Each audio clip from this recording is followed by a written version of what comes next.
श्री वाहेगुरु जी। श्लोक महला तीजा। हुक्म न जाने बहुता रोवै, अंदर दुखा नींद न सोवै। जे धन खसमै चलै रजाई, दर कर शोभा महल बुलाई। नानक करमी हिम्मत पाई, गुर प्रसादी सच समाई। श्लोक महला तीजा। 8 नंबर पौड़ी ਦੇ ਨਾਲ 2 ਸ਼ਲੋਕ ਦਰਜ ਹਨ। ਦੋਵੇਂ ਹੀ ਸ਼ਲੋਕ ਤੀਜੇ ਪਾਤਸ਼ਾਹ ਗੁਰੂ ਅਮਰਦਾਸ ਜੀ ਦੀ ਰਚਨਾ ਤੋਂ ਉਚਾਰਨ ਕੀਤੇ ਹੋਏ ਹਨ। तो गुरु अमरदास महाराज जी फरमा रहे हैं, हुक्म न जाने बहुता रोवै। हुक्म का सिद्धांत आप संगतां नितनेम दे विच जपजी साहब दे विच सरवण करदे हो। पहली पौड़ी 'ਚ ही गुरु साहब जी दस देते हैं कि जीव का संसार ते आके सचियार होने का रस्ता की है, हुक्म रजाई चलना। नानक लिखिया नाल, ये नाल ही लिखिया होया है जीव दे कि इन्हें हुक्म ते रजा नूं जे समझ लैंदा है तो सचियार हो सकता है। फिर हुक्म की पौड़ी में आप संगतां सब गुरु साहब जी जो विस्तार नाल दसदे हैं, पाठ करते हो, विचारते हो। तो महाराज जी फरमाउंदे हैं, मनुख संसार ते आके हुक्म नूं जानन दा समझण दा यतन नहीं करता, इस करके हुक्म ना जाणे बहुता रोवै, रोंदा ही रहिंदा है। दूजे पासे गुरु अर्जन देव जी का एक शब्द आउंदा है भी जिहड़े हुक्म नूं पछाण लैंदे हैं, आप जी ने फरमाया है, जिन्हें पछाता हुक्म तिन कदे ना रोवण, वो कदे रोंदे नहीं। पर जिन्हें नहीं हुक्म पछाणिया उसकी हालत की है, हुक्म ना जाने बहुता रोवै, अंदर धोखा नींद ना सोवै। मन के अंदर धुख धुखी तौखला चिंता लगी रहिंदी है ते आराम की नींद नहीं आउंदी है। जे धन खसमै चलै रजाई, रजा हुक्म। जे ये जीव इस्त्री, धन का अर्थ है जीव इस्त्री। धन शब्द दौलत लई भी आवेगा। यह धन अखुट ना निखुटै ना जाए, गुरु अमरदास जी शब्द आउंदे ने। धन का अर्थ दौलत, धन धन कहिए इस्त्री। जे जीव इस्त्री मनुख मालिक की रजा विच चले, दर घर शोभा महल बुलाए, यदि बड़ी शोभा होवे ते मालिक अपने महल विच बुला ले। नानक करमी यह मत पाई। कर्म का इत्थे अर्थ है बख्शिश, किरपा, रहमत, गुर प्रसाद। जिसते कर्म होवे, जिसते कृपा होवे, उन्होंने यह मत प्राप्त होंदी है कि हुक्म दे विच चलीए तो मालिक की दरगाह च प्रवान हो जाइए। गुर प्रसादी सच समाई। पर यह गुरु के प्रसाद कृपा जरिए समझ पैंदी है, जिन्हों समझ पै गई वो सच विच समा जाता है। महला तीजा। मन मुख नाम विहूणिया, रंग कसुंबा देख ना भूल। इसका रंग दिन थोड़िया, छोचा इसका मुल। पर हुण हुक्म की गल हो गई। पर मेरे पातशाह गरीबवाज गुरु अमरदास जी अगले श्लोक से समझा रहे हैं, क्यों नहीं मनुख समझदा, क्योंकि मनुख मनमुख बन चुके हैं। जो मन कहता है, मन के विचार ने अपने आप वारी बस सोची जाना भी मैनू ही सारा कुछ पता है, ते अपने मन के आधारित होकर जिंदगी बतीत कर रहे। गुरु के सिद्धांत के आधारित होकर चलने का यत्न नहीं करते। आधारित तो होगा जो विचारेगा, विचारना चाहता नहीं है। जो विचारता भी है उन्होंने अपनी मत के दायरे में ही विचारता है। कोई भी गुरु की गल है ना, उन्होंने अपने संचे में फिट करने का यत्न करेगा। तो इस तरह की गल बनेगी, अपनी मत त्यागनी पैंदी है।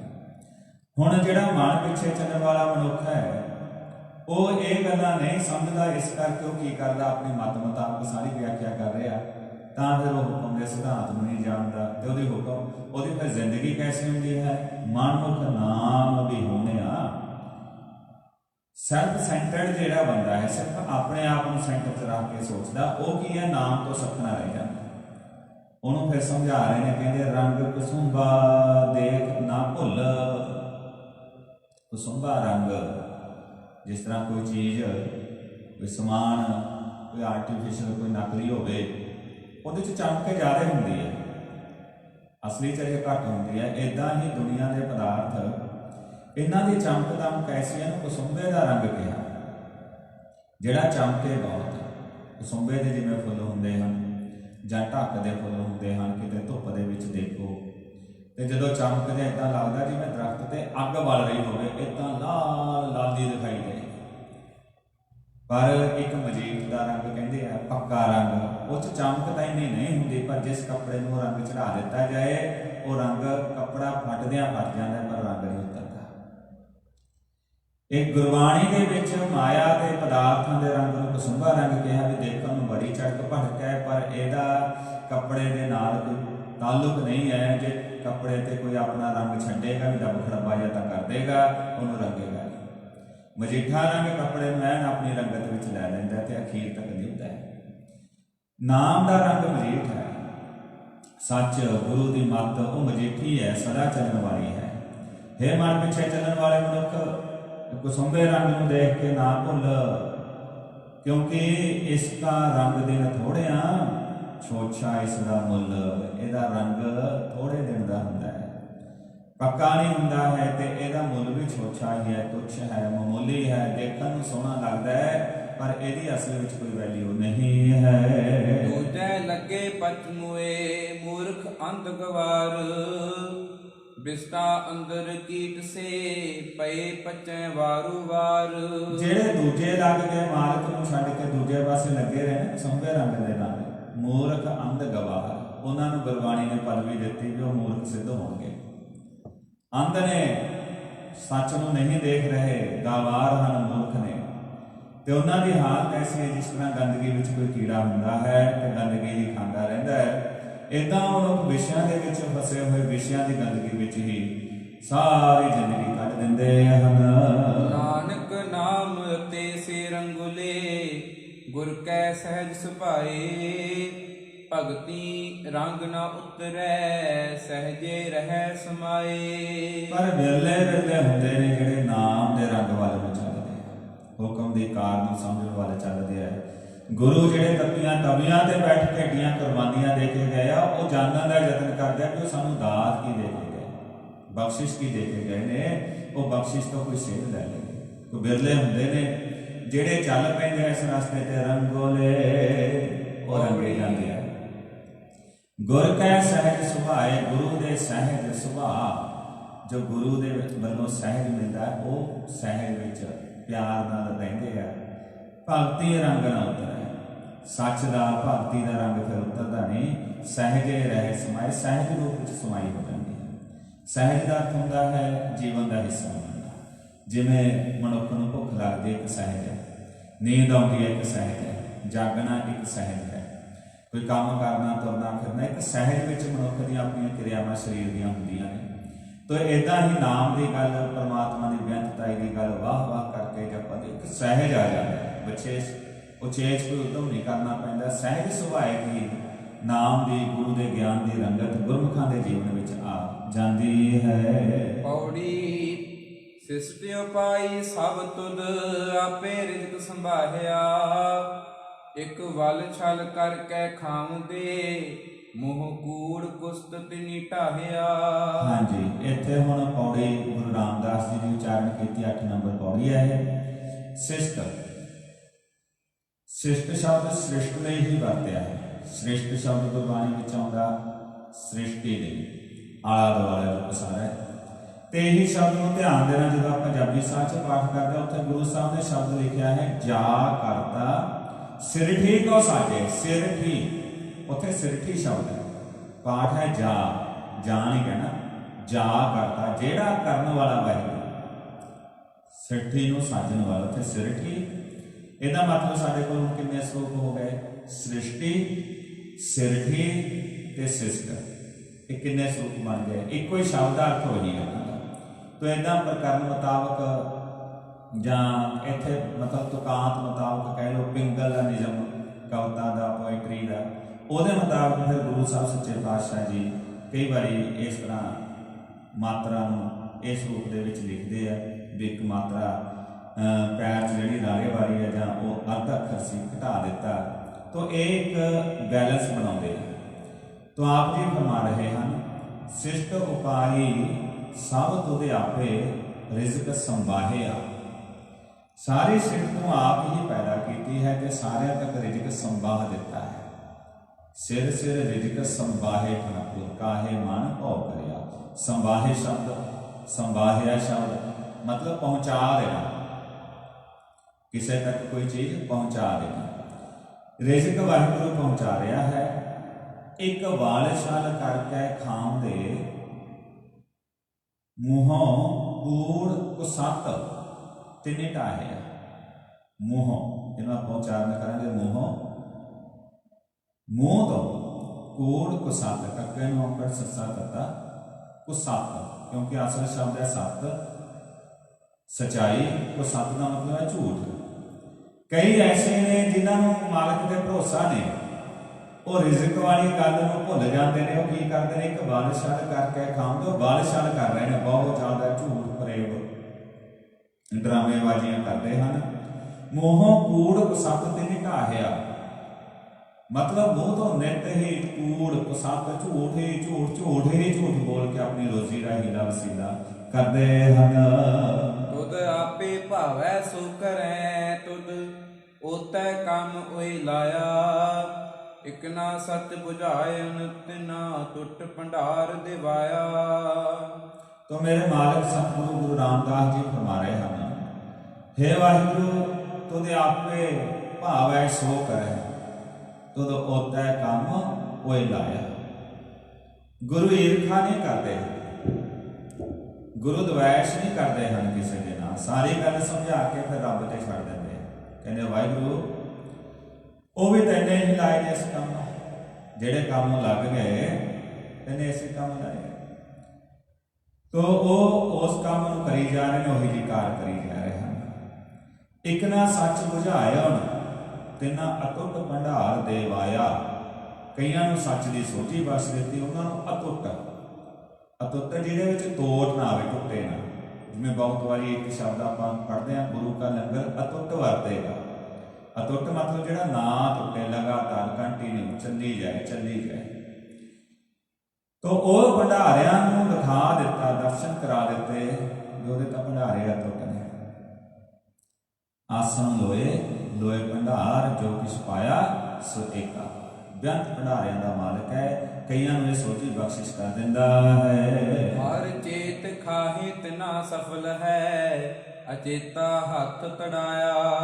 ਜਿਹੜੇ ਮਾਲਕ ਨੂੰ ਚੇਤੇ ਕਰਕੇ ਖਾ ਰਹੇ ਨੇ, ਸ਼ੁਕਰ ਕਰੀ ਜਾਂਦੇ, ਉਹਨਾਂ ਦਾ ਖਾਧਾ ਸਫਲ। ਅਚੇਤਾ ਜਿਹੜੇ ਅਚੇਤ ਨੇ, ਚੇਤੇ ਨਹੀਂ ਰਹੇ, ਯਾਦ ਨਹੀਂ ਕਰਦੇ, ਹੱਥ ਤੜਾਇਆ, ਉਹਨਾਂ ਦਾ ਹੱਥ ਕਿਸੇ ਨਾਲ ਅੱਗੇ ਅੱਡਿਆ ਹੀ ਰਹਿੰਦਾ ਹੈ, ਕਿਸੇ ਨਾ ਕਿਸੇ ਅੱਗੇ ਹੱਥ ਫੈਲਾਉਂਦੇ ਹੀ ਰਹਿੰਦੇ ਆ, ਜਾਂ ਝੂਠ ਕੂੜ ਕੁਸੱਤ ਵਿੱਚ ਲੱਗੇ ਰਹਿੰਦੇ ਆ ਵੀ ਇੱਥੋਂ ਵੀ ਕੁਝ ਬਣਾਈਏ, ਇੱਥੋਂ ਵੀ ਕੁਝ ਕਰ ਲਈਏ।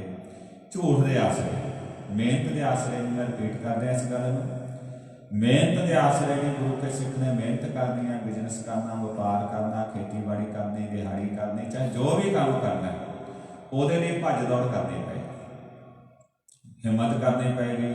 ਅੱਜ ਵਿਦੇਸ਼ਾਂ ਦੀ ਧਰਤੀ ਤੇ ਜੇ ਗੁਰੂ ਕੇ ਸਿੱਖ ਆਏ ਨੇ, ਰਿਜ਼ਕ ਰੁਜ਼ਗਾਰ ਕਰਕੇ ਆਏ, ਤੇ ਇੱਥੇ ਵੀ ਦਿਨ ਰਾਤ ਦੀ ਮਿਹਨਤ ਹੈ, ਪੂਰਾ ਪਰਿਵਾਰ ਜੌਬ ਕਰਦਾ ਹਰ ਇੱਕ ਹੈ। ਇਹ ਤੇ ਮਿਹਨਤ ਹੈ, ਇਹ ਗੁਰੂ ਨੇ ਆਪ ਵੀ ਕੀਤੀ ਹੈ, ਸਾਨੂੰ ਵੀ ਕਰਨ ਦਾ ਉਪਦੇਸ਼ ਕੀਤਾ ਹੈ। ਪਰ ਇੱਕ ਹੈ ਬਿਨਾਂ ਭਰੋਸੇ ਤੋਂ ਚੱਲਣਾ, ਵੀ ਕੀ ਬਣੂਗਾ, ਕਿੱਦਾਂ ਬਣੂਗਾ। ਮਤਲਬ ਇਹਦੇ ਵਿੱਚ ਫਿਰ ਬਾਲਸ਼ਾਲ ਕਰਕੇ ਜਿਵੇਂ ਵੀ ਕਿਵੇਂ ਹੋਵੇ, ਹੱਥ ਅੱਡ ਕੇ ਬਸ ਜਿਵੇਂ ਕਿਵੇਂ ਹੋਵੇ, ਉਹ ਘਟੀਆ ਤੋਂ ਘਟੀਆ ਤਰੀਕੇ ਨਾਲ ਜ਼ਿੰਦਗੀ ਨੂੰ ਨੀਚ ਪੱਧਰ ਤੇ ਬਤੀਤ ਕਰਨਾ, ਉਹ ਉਹਨਾਂ ਦੇ ਲਈ ਹੈ ਜਿਨ੍ਹਾਂ ਨੂੰ ਭਰੋਸਾ ਨਹੀਂ ਗੁਰੂ ਤੇ, ਜਿਨ੍ਹਾਂ ਨੂੰ ਭਰੋਸਾ ਨਹੀਂ ਅਕਾਲ ਪੁਰਖ ਵਾਹਿਗੁਰੂ ਜੀ ਤੇ। ਅਰਦਾਸ ਕਰਿਆ ਕਰੋ ਗੁਰੂ ਕੋ, ਸੱਚੇ ਪਾਤਸ਼ਾਹ ਤੰਦਰੁਸਤੀ ਬਖਸ਼ਿਸ਼ ਕਰ, ਮਿਹਰ ਕਰ, ਤੰਦਰੁਸਤੀ ਬਖਸ਼ਿਸ਼ ਕਰ, ਹਿੰਮਤ ਬਖਸ਼ਿਸ਼ ਕਰ, ਮਿਹਨਤ ਕਰ ਸਕੀਏ, ਮਿਹਨਤ ਦਾ ਕਮਾਈਏ। ਤੇ ਜਿਹੜੇ ਗੁਰਮੁਖ ਇਹ ਅਰਦਾਸ ਕਰਦੇ ਆ, ਧੰਨ ਨੇ, ਸਤਿਗੁਰੂ ਕਿਰਪਾ ਕਰੇ ਤੁਹਾਡੀਆਂ ਇਹਨਾਂ ਅਰਦਾਸਾਂ ਨੂੰ ਫਲ ਲੱਗੇ। तो सतगुरु जी फरमा रहे हैं, हर चेत खाहे तिना सफल है। ਜਿਹੜੇ ਚੇਤੇ ਕਰਦੇ ਆ, ਕਮਾ ਰਹੇ ਨੇ, ਛਕ ਰਹੇ ਨੇ, ਸਫਲ ਹੈ। ਅਚੇਤਾ ਹੱਥ ਤੜਾਇਆ, ਅਚੇਤ ਨੇ ਜਿਹੜੇ ਨਹੀਂ ਚੇਤੇ ਕਰਦੇ, ਉਹਨਾਂ ਦੇ ਤਾਂ ਹੱਥ ਅੱਡੇ ਹੀ ਰਹਿੰਦੇ ਹਨ। ਇੱਥੇ ਆ ਕੇ 8 ਨੰਬਰ ਪੌੜੀ ਸੰਪੂਰਨ ਹੁੰਦੀ ਹੈ। ਸ਼ਲੋਕ ਮਹਿਲਾ ਤੀਜਾ। ਪੜ ਪੜ ਪੰਡਿਤ ਬੇਦ ਬਖਾਨੈ, ਮਾਇਆ ਮੋਹ ਸੁਆਏ। ਦੂਜੈ ਭਾਈ ਹਰ ਨਾਮ ਵਿਸਾਰਿਆ, ਮਨ ਮੂਰਖ ਮਿਲੈ ਸਦਾਏ। ਤੀਸਰੇ ਪਾਤਸ਼ਾਹ ਮਹਾਰਾਜ ਜੀ ਇਸ 9 ਨੰਬਰ ਪੌੜੀ ਦੇ ਨਾਲ, ਇਹਦੇ ਨਾਲ 9 ਨੰਬਰ ਪੌੜੀ ਨਾਲ ਵੀ 2 ਸ਼ਲੋਕ ਹਨ। ਪਹਿਲੇ ਸ਼ਲੋਕ 'ਚ ਆਪ ਜੀ ਫਰਮਾ ਰਹੇ ਹਨ, ਪੜ੍ਹ ਪੜ੍ਹ ਪੰਡਿਤ ਵੇਦ ਵਖਾਣੈ, ਮਾਇਆ ਮੋਹ ਸਵਾਏ। ਗੁਰੂ ਸਾਹਿਬ ਸੱਚੇ ਪਾਤਸ਼ਾਹ ਜੀ ਨੇ ਦੱਸਿਆ ਕਿ ਰੱਬ ਤੇ ਭਰੋਸਾ, ਪਰਮਾਤਮਾ ਤੇ ਭਰੋਸਾ ਕਰਨਾ ਉਹ ਚੀਜ਼ ਜੀਵਨ ਦੇ ਵਿੱਚ ਆਉਂਦੀ ਹੈ। ਜ਼ਰੂਰੀ ਨਹੀਂ ਹੁੰਦਾ ਕਿ ਕੋਈ ਮਨੁੱਖ ਚਾਹੇ ਧਾਰਮਿਕ ਗ੍ਰੰਥ ਪੜ੍ਹਦਾ ਹੋਵੇ ਬਹੁਤ ਜ਼ਿਆਦਾ ਵੀ ਉਹਦੇ 'ਚ ਉਹ ਚੀਜ਼ ਜ਼ਿਆਦਾ ਹੋਵੇਗੀ, ਇੱਦਾਂ ਨਹੀਂ ਹੁੰਦਾ ਹੈ। ਤੇ ਗੁਰੂ ਸਾਹਿਬ ਨੇ ਇਹ ਗੱਲ ਨੂੰ ਧਾਰਮਿਕ ਆਗੂ ਦਾ ਜ਼ਿਕਰ ਕਰਕੇ ਹੀ ਦੱਸਿਆ।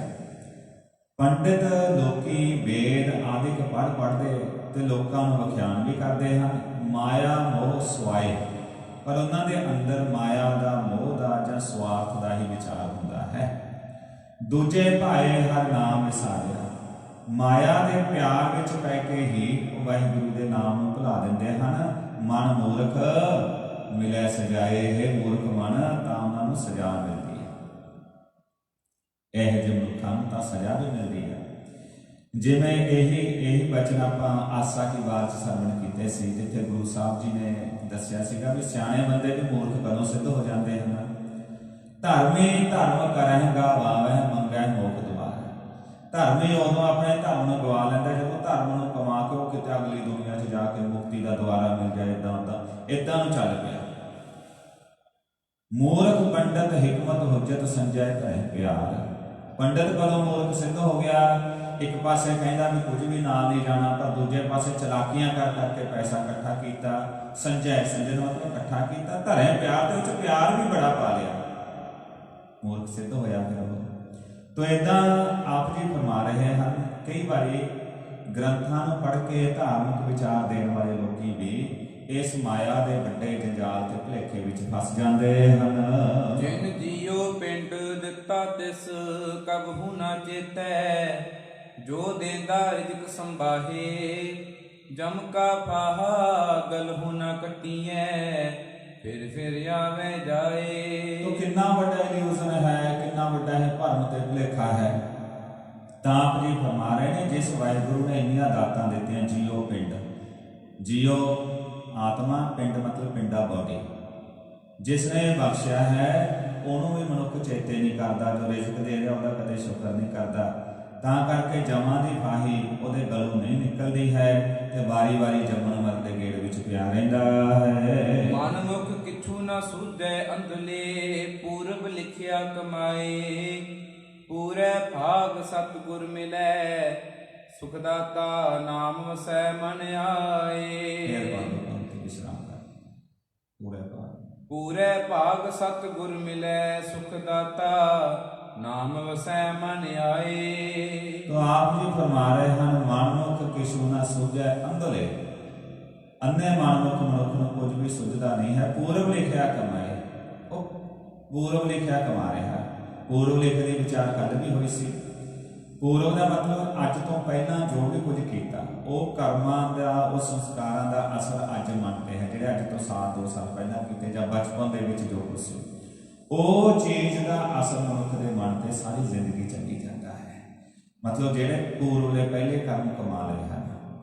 ਬਹੁਤ ਸਾਰੇ ਇਸ ਤਰ੍ਹਾਂ ਦੀਆਂ ਮੂਵੀਜ਼ ਵੀ ਕਈ ਬਣ ਚੁੱਕੀਆਂ ਨੇ, ਕਈ ਇਸ ਤਰ੍ਹਾਂ ਦੀਆਂ ਕਿਤਾਬਾਂ ਵੀ ਲਿਖੀਆਂ ਜਾ ਚੁੱਕੀਆਂ ਹਨ, ਕਈ ਨਾਵਲ ਵੀ ਲਿਖੇ ਜਾ ਚੁੱਕੇ ਹੈ। ਬਚਪਨ ਦੇ ਵਿੱਚ ਜਦੋਂ ਕਿਸੇ ਬੱਚੇ ਦੇ ਨਾਲ ਕੋਈ ਗਲਤ ਹੋਇਆ, ਸਾਰੀ ਜ਼ਿੰਦਗੀ ਉਹਦੇ ਮਨ ਤੇ ਉਸ ਚੀਜ਼ ਦਾ ਅਸਰ ਰਿਹਾ।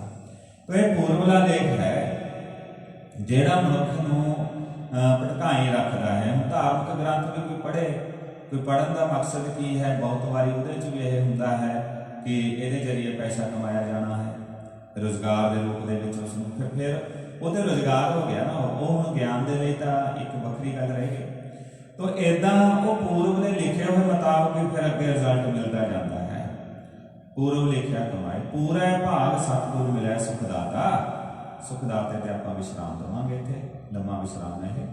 ਨਾਮ ਵਸੈ ਮਨ ਆਏ, ਕਿਸੇ ਦੇ ਚੰਗੇ ਕਰਮ ਹੋਣ, ਸੁੱਖਾਂ ਦਾ ਦਾਤਾ ਗੁਰੂ ਮਿਲ ਪਏ, ਗੁਰੂ ਦੇ ਗਿਆਨ ਨਾਲ, ਗੁਰੂ ਦੀ ਕਹੀ ਗੱਲ ਨਾਲ ਮਨ ਜੁੜ ਜਾਏ, ਉਹਦੇ ਅੰਦਰ ਫਿਰ ਨਾਮ ਦਾ ਵਾਸਾ ਹੁੰਦਾ ਹੈ। ਸੁਖ ਮਾਨ ਹੈ ਸੁਖ ਪਹਿਨਣਾ, ਸੁਖੇ ਸੁਖ ਵਿਹਾਏ, ਨਾਨਕ ਸੋ ਨਾਉ ਮਨੁ ਨ ਵਿਸਾਰੀਐ, ਜਿਤ ਦਰ ਸੱਚੈ ਸ਼ੋਭਾ ਪਾਏ। ਜਿਹਨੂੰ ਨਾਮ ਦਾ ਰਸਤਾ ਪਤਾ ਲੱਗ ਗਿਆ ਸੁਖ ਮੰਨਦੇ ਆ, ਸੁਖ ਨੂੰ ਹੀ ਪਹਿਨਦੇ ਆ ਤੇ ਸੁਖ ਦੇ ਵਿੱਚ ਹੀ ਵਿਹਾਏ ਜ਼ਿੰਦਗੀ ਬੀਤਦੀ ਜਾਂਦੀ ਹੈ। ਹੇ ਨਾਨਕ, ਉਹ ਆਪਣੇ ਮਨ ਤੋਂ ਨਾਮ ਨਹੀਂ ਵਿਸਾਰਦੇ, ਕਿਉਂਕਿ ਨਾਮ ਦੇ ਨਾਲ ਹੀ ਸੱਚੇ ਦਰ ਤੇ ਸ਼ੋਭਾ ਮਿਲਦੀ ਹੈ। ਮਹਲਾ ਤੀਜਾ। ਸਤਿਗੁਰ ਸੇਵ ਸੁਖ ਪਾਇਆ, ਸਚ ਨਾਮ ਗੁਣ ਤਾਸ। ਗੁਰਮਤੀ ਆਪ ਪਛਾਣਿਆ, RAM ਨਾਮ ਪਰਗਾਸ। ਤੀਜੇ ਪਾਤਸ਼ਾਹ ਜੀ ਦਾ ਸ਼ਲੋਕ ਤੇ ਇੱਥੋਂ ਫਿਰ ਅੰਗ ਗੁਰੂ ਗ੍ਰੰਥ ਸਾਹਿਬ ਮਹਾਰਾਜ ਜੀ ਦਾ 86 ਨੰਬਰ ਅੰਗ 86 ਨੰਬਰ ਅੰਗ ਸ਼ੁਰੂ ਹੋ ਜਾਂਦਾ ਹੈ। 83 ਨੰਬਰ ਤੋਂ ਬਾਅਦ ਸ਼ੁਰੂ ਹੁੰਦੀ ਸ਼੍ਰੀ ਰਾਗ ਦੀ ਵਾਰ। तो गुरु महाराज सच्चे पातशाह जी फरमा रहे ने, सतगुर सेव सुख पाया, सच नाम गुणतास। गुणतास गुणा का खजाना, अकाल पुरख वाहिगुरु जो गुणा का खजाना है, गुरु नूं सेव के गुरु के दसे मुताबिक सेवा करके ही वो आप सुख के गुणा के खजाने में लभींदा है। ते अपने आपे की पछाण भी गुरु की मत के जरिए होंदी है, ते वाहिगुरु के नाम का प्रकाश ते चानन भी सतगुरु की मत जरिए प्राप्त हुंदा है। सचो सच कमावना, वड्याई वड्डे पास। जियो पिंड सब तिसका, सिफत करे अरदास। ते जीव नूं गुरु दे लड़ लड़ के ही सच कमाउण दी सोझी मिलदी है। वड्याइयां तां वड्डे दियां हन, पर जिते किरपा करदा उहनूं इह मार्ग दी समझ पैंदी है। ਉਹ ਫਿਰ ਕਹਿ ਦਿੰਦਾ, ਕਹਿੰਦਾ ਜੀਓ ਪਿੰਡ ਸਭ ਤਿਸਕਾ, ਸਾਰਾ ਜੀਓ ਪਿੰਡ ਤੇਰਾ ਹੀ ਹੈ। ਸਿਫਤ ਕਰੇ ਅਰਦਾਸ, ਮਾਲਕ ਦੀਆਂ ਸਿਫਤਾਂ ਕਰਦਾ, ਇਦਾਂ ਦੀਆਂ ਅਰਦਾਸਾਂ ਜੀਵ ਕਰਦਾ। ਆਪਣੀ ਅਰਦਾਸ ਨੂੰ ਇੱਥੋਂ ਅਰਦਾਸ ਦੇ ਅੱਗੇ ਜਿਹੜੀ ਪੌੜੀ ਬੋਲਦੇ ਹਨ ਸੁਖਮਨੀ ਸਾਹਿਬ ਜੀ ਦੇ ਵਿੱਚੋਂ, ਚੌਥੀ ਅਸ਼ਟਪਦੀ ਦੀ ਅਖੀਰ ਦੀ ਪੌੜੀ ਹੈ, ਤੂੰ ਠਾਕੁਰ ਤੂੰ ਪਹਿ ਅਰਦਾਸ, ਜੀਓ ਪਿੰਡ ਸਭ ਤੇਰੀ ਰਾਸ। ਜੀਓ ਪਿੰਡ, ਜਿੰਦਾ ਅਤੇ ਪ੍ਰਾਣ ਤੇ ਸਰੀਰ, ਇਹ ਸਭ ਤੇਰੀ ਹੀ ਰਾਸੀ ਹੈ। ਇਸ ਤਰ੍ਹਾਂ ਸਿਮਰਦਾ ਹੈ ਮਨੁੱਖ ਜਿਹੜਾ ਗੁਰੂ ਦੀ ਮੱਤ ਲੈ ਕੇ ਜੁੜਿਆ ਹੈ, ਉਹ ਇਸ ਤਰ੍ਹਾਂ ਹੀ ਆਪਣੇ ਅੰਦਰ ਦੇ ਵਿਚਾਰ ਨੂੰ ਰੱਖਦਾ ਹੈ। ਸੱਚੇ ਸ਼ਬਦ ਸਾਲਾਹਨਾ, ਸੁਖੇ ਸੁਖ ਨਿਵਾਸ। ਜਪ ਤਪ ਸੰਜਮ ਮਨੈ ਮਾਹੇ, ਬਿਨ ਨਾਵੇਂ ਤ੍ਰਿਗ ਜੀਵਾਸ। ਜੁੜਿਆ ਹੋਇਆ ਮਨੁੱਖ ਗੁਰੂ ਦੇ ਸੱਚੇ ਸ਼ਬਦ ਦੇ ਜਰੀਏ ਸਿਫਤ ਸਲਾਹ ਕਰਦਾ ਹੈ ਤੇ ਇਹਦੇ ਜਰੀਏ ਉਹਨੂੰ ਇਕਾਤਮਕ ਸੁੱਖ ਮਿਲਦਾ ਹੈ ਤੇ ਉਹਦਾ ਵਾਸਾ ਸੁੱਖ ਵਿੱਚ ਹੁੰਦਾ ਹੈ। ਤੇ ਜਪ ਤਪ ਸੰਜਮ ਮਨੈ ਮਾਹੇ, ਧਿਆਨ ਦੇਣਾ ਇਸ ਪੰਕਤੀ ਤੇ। ਗੁਰਮੁਖ ਦੇ ਲਈ ਮਨ ਦੇ ਵਿੱਚ ਵਾਹਿਗੁਰੂ ਦਾ ਨਾਮ ਵਸਾਉਣਾ ਹੀ ਸਭ ਤੋਂ ਵੱਡਾ ਜਪ ਹੈ, ਸਭ ਤੋਂ ਵੱਡਾ ਤਪ ਹੈ ਤੇ ਸਭ ਤੋਂ ਵੱਡਾ ਸੰਜਮ ਹੈ।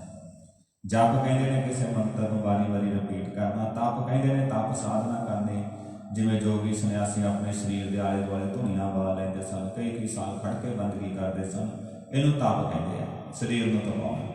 ਸੰਜਮ ਕਹਿੰਦੇ ਕੋਈ ਖਾਸ ਜੁਗਤੀਆਂ ਵਰਤੀ ਜਾਣੀਆਂ, ਵੇਦਾਂ ਕਰਨਾ, ਉਦਾਂ ਕਰਨਾ। ਗੁਰੂ ਕਾ ਸਿੱਖ ਕਹਿੰਦਾ ਜੇ ਮਨ ਦੇ ਵਿੱਚ ਵਸਾ ਲਈਏ, ਬਸ ਇਹੀ ਸਭ ਤੋਂ ਵੱਡਾ ਜਾਪ ਹੈ, ਤਪ ਹੈ, ਸੰਜਮ ਹੈ।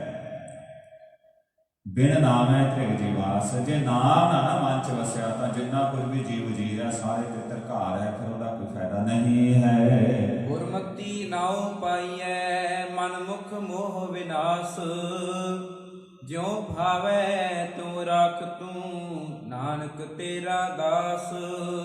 ਤੋ ਗੁਰੂ ਦੀ ਮੱਤ ਦੇ ਨਾਲ ਹੀ ਨਾਮ ਦੀ ਪ੍ਰਾਪਤੀ ਹੁੰਦੀ ਹੈ ਤੇ ਮਨ ਵਿੱਚ ਚੱਲਣ ਵਾਲਾ ਤਾਂ ਮੋਹ ਦੇ ਵਿੱਚ ਹੀ ਨਾਸ਼ ਹੋ ਜਾਂਦਾ ਹੈ।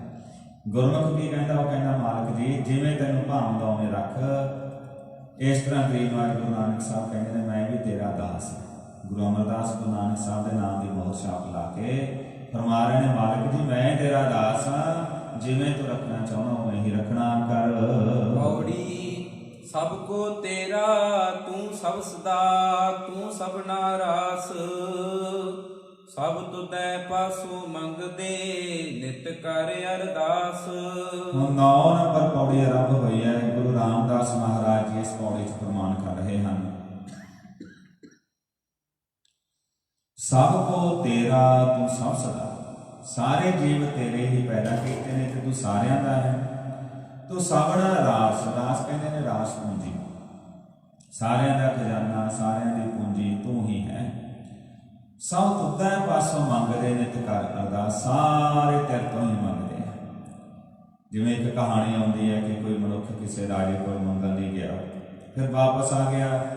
ਪਹਿਰੇਦਾਰ ਕਹਿੰਦੇ ਵੀ ਬੜਾ ਤੂੰ ਤਾਂ ਔਖਾ ਹੋ ਕੇ ਗਿਆ ਸੀਗਾ, ਬੜੀਆਂ ਸਿਫਾਰਸ਼ਾਂ ਲੈ ਕੇ ਵਾਪਸ ਕਿਉਂ ਆ ਗਿਆ?